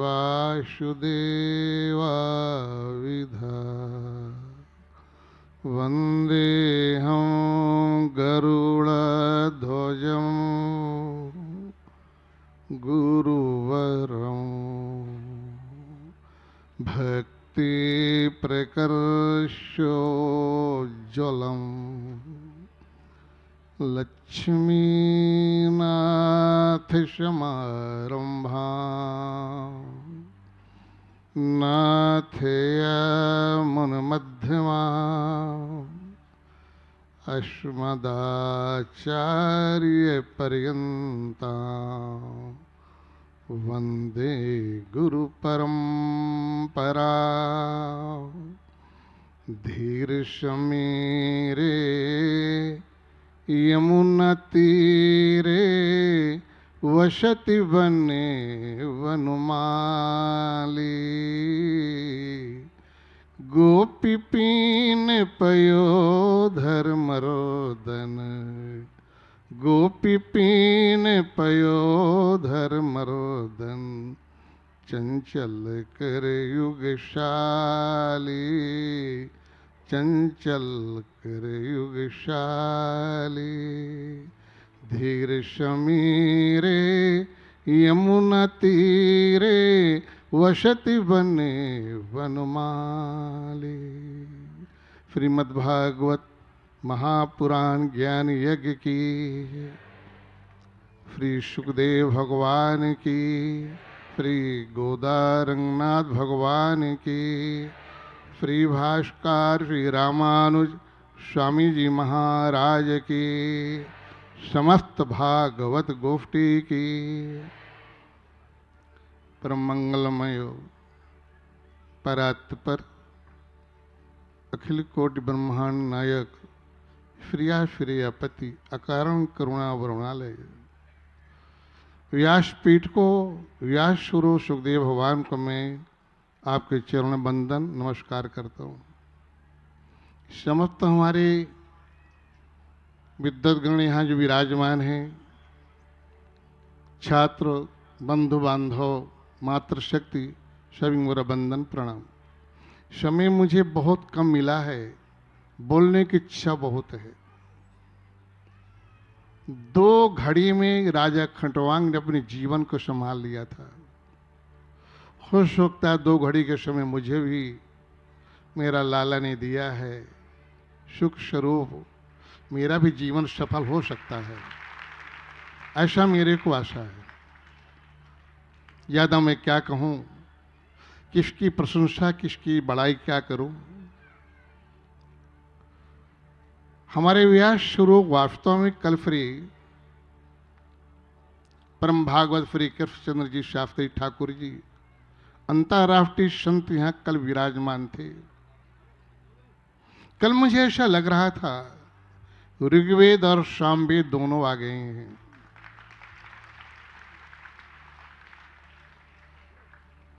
फिर ठाकुर जी उनमें यह विशेषता पाई जाती है, वास्तव में जो संत का लक्षण होना चाहिए, न परः पाप आदत्ते परेशान पाप कर्मणाम शमयो रक्षित व्यस्तु संतः चारित्र भूषण। भगवान के जो चरणाश्रित रहते हैं उनकी कोई कोई बुराइयां भी करता है, पर संत जो होते वो बुराई के पीछे नहीं लगते, उसको उपदेश दिया करते हैं। हमारे श्री ठाकुर जी का संत चारित्र भूषण है, चरित्रवान संत है, चरित्रवान संत है। जो संतों का रत्न, संतों का आभूषण चरित्र होता है। उनके चिरंजीव पुत्र जिनका नाम आपने लिया था श्री रामानुज स्वामी जी का, रामानुज स्वामी वास्तव में मानव का अवतार लेकर के सुख स्वरूपियों का स्वरूप था। जब लाला एकदम छोटा था, बालक का जन्म हुआ था, तो श्री रामानुज स्वामी जगन्नाथपुरी में आके भागवत कथा की तो मेरे महाराज जी श्रोता बन के बैठे थे। हमारे महाराज एक शब्द कहे थे श्री रामानुज स्वामी ने, इंदिरावन को मुझे 1 साल के लिए दे दीजिए, पर स्वामी जी ने कहा ये कार्यभार संभालता, अब आशीर्वाद दीजिए। मुझे एक चादर दे के गई थी। उस समय मुझे लगा था लाला को देखने मैं भी जाऊं, भगवान की फिर कृपा हुई। धन्य हमारे श्री ठाकुर जी, आज अपने पुत्र को उन्होंने ऐसा जन्म दिया है जैसे श्री वेद व्यास जी सुखदेव भगवान को दिए थे। मैं अपने हृदय से यह अपने लाडले लाला को मैं सुख स्वरूप पर दर्शन करता हूं, देखता हूं। आज यहां कटनी महानगर में ये जो जमीन धरती है देखने में ऐसी लगती थी यहां कौन बैठेगा, कौन यहां बैठेगा। आज वसुंधरा ने हमारे कटनी नगर वासियों को इतना सुंदर आशीर्वाद दिया, कटनी लगती इसी स्वर्ग को मात कर देगी। मैं यहां पर कटनी वासियों का किसकी प्रशंसा करूं, किसकी ना करूं। हमारे सबसे ज्यादा भाग्यशाली सच देखा जाए ये हमारे मोहल्ला वाले हैं। रंगनाथ नगर के जो रास्ते में बसे हुए हैं, मिशन चौक से लेकर के यहां तक जो बसे हुए हैं, सबसे बड़े भाग्यशाली वो हैं जिन्होंने इसकी यज्ञ की आप लोगों ने मिलकर शांति बनाया और अच्छा किया। अपने वाणी से ज्यादा कहने हमको समय नहीं है। धन्यवाद गणेश, गोवर्धन रामानुदास, हृदय से तेरे का आशीर्वाद। सभी हमारे इस कमेटी के सदस्य रमेश शुक्ला, रामाधार, महेश्वरी जी, किशन जी, जितने यहाँ विराजमान है आदि आदि, सभी ने परिश्रम किया। सबसे ज्यादा परिश्रम देखा जाए हमारे क्षेत्र का पार्षद ने किया, रातों दिन जीवन को लगा दिया। आज इस मंच से मैं सभी गौ ब्राह्मणों प्रणाम वंदन करते हुए मैं लाला को यही 2 शब्द कहूंगा।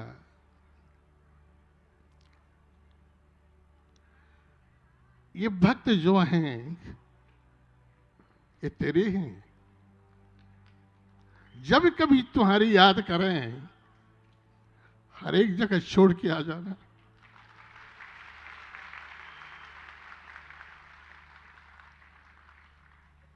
हमारे कटनी में माता कमला देवी, पिता देवो जनार्दन, बांधवा विष्णु भक्ताश्च स्वदेशो भुवनत्रयम्। ऐसे से परम भागवत भगवान के भक्त यहाँ कटनी में रहते हैं, विराजमान हैं, जिनके कीर्ति देशों में नहीं विदेशों में छाई हुई है। परम भागवत हैं, परम वैष्णव, राम हित वगैरह सब।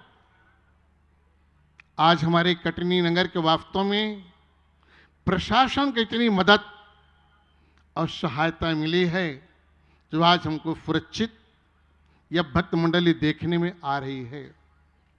लाला, मैं तेरी यही कहूंगा, व्यासपीठ में विराजमान होकर के सारे जगत का कल्याण करना।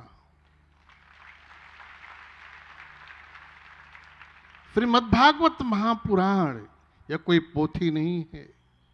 एते चांश कला पुंसाम, क्यों वेद व्यास जी लिखे, कृष्णस्तु भगवान स्वयं इंद्रारि व्याकुलम लोक मणयंती योगे योगे। साक्षात श्री कृष्ण भगवान के इसमें वास है। श्रीमद्भागवत महापुराण में धन्य हमारे कटनी के प्रशासन, डीएम साहब, विश्व साहब, डीएसपी साहब, सभी पुलिस प्रशासन और भी जो विराजमान हैं, जिन्होंने इसके लिए सहयोग किया, मदद किया, शरीर से, मन से, तन से सेवा किया, उसके लिए मैं जीवन आभार प्रकट करता हूं। समय बहुत कम है। कल भैया 2 मिनट के टाइम लूंगा। तृतीय दिवस की कथा में आपने कहा था, भगवान ने अर्जुन को कहा है, जो मैं कहूं सो करो, जो मैं कहूं सो करो। अर्जुन घबरा गया। हमारे सामने कितने रथी महारथी हमको वध करने को तैयार हैं। भगवान का आदेश हुआ, धरती में वाण को मार, जल को निकाल, घोड़े को जल पिला किया। उसी प्रकार का बहुत सुंदर प्रसंग आता है। वहां श्री राम जब रावण को उद्धार करके अयोध्यापुरी को आए, तो राजा जनक जी ने निमंत्रण पत्रिका भेजा, हे रघुवर, सभी वानरी सेनाओं के लिए आपको जनकपुर में आना, पधारिए दर्शन करने देखने के लिए, ऐसा लेख है। भगवान ने आदेश दे दिया, मुख मुख बानर जनकपुर जाएंगे, बाकी बानर जनकपुर नहीं जा सकते। सभी बंदरों का मुख कुम्हला गया, कुम्हला गया मुखारविंद। जब हमको मार खाना था, डंडे खाना था, तो बानरों को भेजो, आगे बानर जाएंगे। जब रबड़ी मलाई खाने का, मालपुआ खाने के समय सीतानाथ मना करते, बानर नहीं जा सकते। बानर का मुख एकदम उदास हो गया। जामवन जी फिर ब्रह्मा जी के पुत्र हैं। जामवन जी ने कहा, क्यों भाई, मुख क्यों नीचे कुम्हला गया तुम्हारा? सभी बानर एक स्वर में कहा, जामवन जी, प्रभु ने कहा है ये बानर जनकपुर नहीं जा सकते हैं।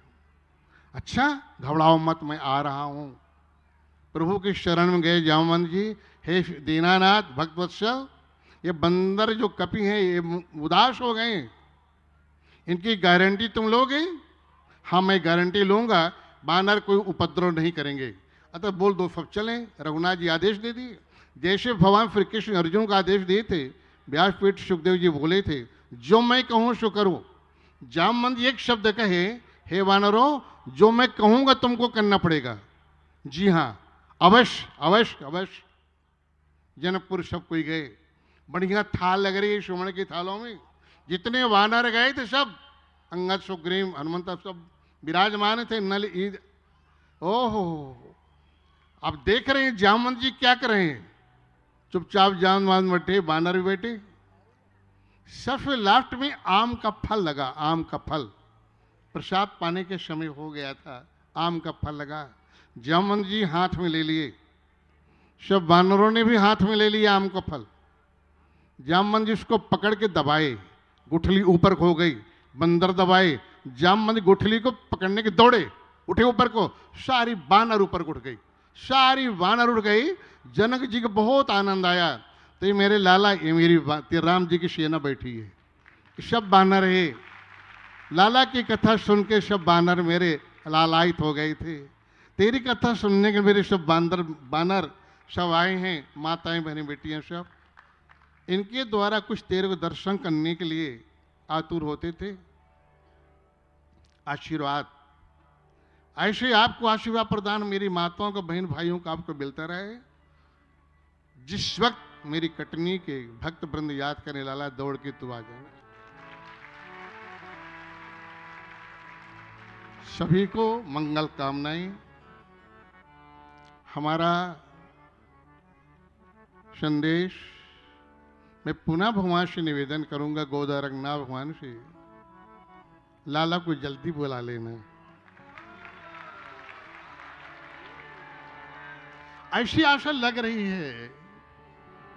अभी 20, 25, 50 मिलकर के यह आयोजन सबको लेके किया। अब हो सकता कटनी के सारे शहर के लोगों मिलकर इसका आयोजन कर ले, ऐसा हमको आशा लग रही है। और ये शासन प्रशासन भगवान इनको बनाए रखे, जिन्होंने मदद दिया है। आप भगवान के भक्त हैं, भक्ति का प्रचार प्रसार भगवान आपके हृदय में देता रहे। मैं यही भगवान से प्रार्थना करूंगा। बोलने की इच्छा तो बहुत हो रही, बहुत आगे कथा है, पर लाला ने बहुत कुछ का कुछ जाना है, प्रसाद भी पवाना है। अब मैं अपनी वाणी को यहाँ थोड़ा विराम दे रहा हूँ, कुछ मेरा गला रुद रहा हो। फिर जगन्नाथ भगवान की जय, फिर गोदा रंगनाथ भगवान की जय, सब भागवत गोष्ठी की जय हो, फिर नारायण भगवान की जय। परमानंद महाराज जी का आशीष प्राप्त हुआ। महाराज जी, हमारा भी वचन है कि कटनी जब भी बुलाएगा हम आएंगे, पर हमारी भी एक शर्त है कि महाराज जी 7 दिन विराजेंगे तो आएंगे। महाराज जी पूरे संग में विराजेंगे तो ही यहाँ आना होगा, और नहीं तो कभी ठाकुर जी ने कृपा करी तो महाराज जी के जीयर स्वामी मठ में जहाँ जगन्नाथपुरी है वो हमारा गुरु स्थान है। कभी कटनी वासियों को कहेंगे कि भैया बांधो अपने बोरिया बिस्तर, मैं वृंदावन से पुरी आऊंगा, तुम यहाँ से पुरी आई हो, पुरी में करेंगे आनंद। तो सब भाव हैं।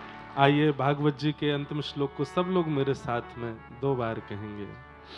भवे भवे यथा भक्ति पादयोस्तव जायते तथा कुरुष्व देवेश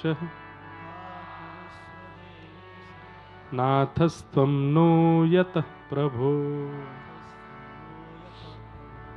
नाम संकीर्तनं यस्य सर्वपाप प्रणाशनो प्रणामो दुःख समनः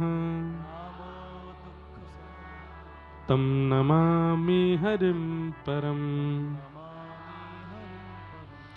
तं नमामि हरिं परम्।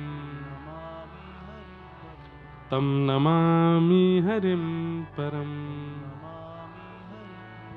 बोलो वृंदावन बिहारी लाल की, श्री राधा रमण लाल की, श्री राधा वल्लभ लाल की, श्री गोदा रंगनाथ भगवान की, श्री हनुमान जी महाराज की, नीलाचल धाम की, नील चक्र की, श्री जगन्नाथ महाप्रभु की, बलभद्र सुभद्रा मैया की, द्वारिकाधीश की, बद्री विशाल भगवान की। जय जय श्री राधे, जय जय श्री राधे, जय जय श्री भाष्यकार शेषावतार श्री रामानुज स्वामी जी महाराज की। नमः पार्वती पतये हर हर महान। पूछरी के लौटा की खूब प्यारे, क्या बात है बंसी वारे, शाबाश। श्यामा हृदय कमल सो प्रगट्यो, श्यामा हृदय कमल सो प्रगट्यो, और श्याम हृदय कुभार। वृंदावन मेरो वृंदावन, वृंदावन मेरो वृंदावन, हे श्री वृंदावन प्यारो वृंदावन। ओ जय राधे राधे, श्री राधे राधे। दोनों भुजा उठा करके भाव से सब लोग गाओ। हे जय राधे राधे, श्री राधे राधे, जय राधे राधे, श्री राधे राधे, जय राधे राधे, श्री बरसाने में वृंदावन में। इतनी धीमी राधे राधे नहीं, जोर से भुजा उठा के कहो। बरसाने में, वृंदावन में, गोवर्धन में, जतिपुरा में, नंदगांव में, गोकुल जी में, वृक्षोरासी, यमुना जी में। जय राधे राधे, जय राधे राधे। कटनी बोले, कटनी बोले। मध्य प्रदेश में भारत बोले, सब भारत बोले, सब झूम के बोले, सब भाव से बोले। जय राधे राधे।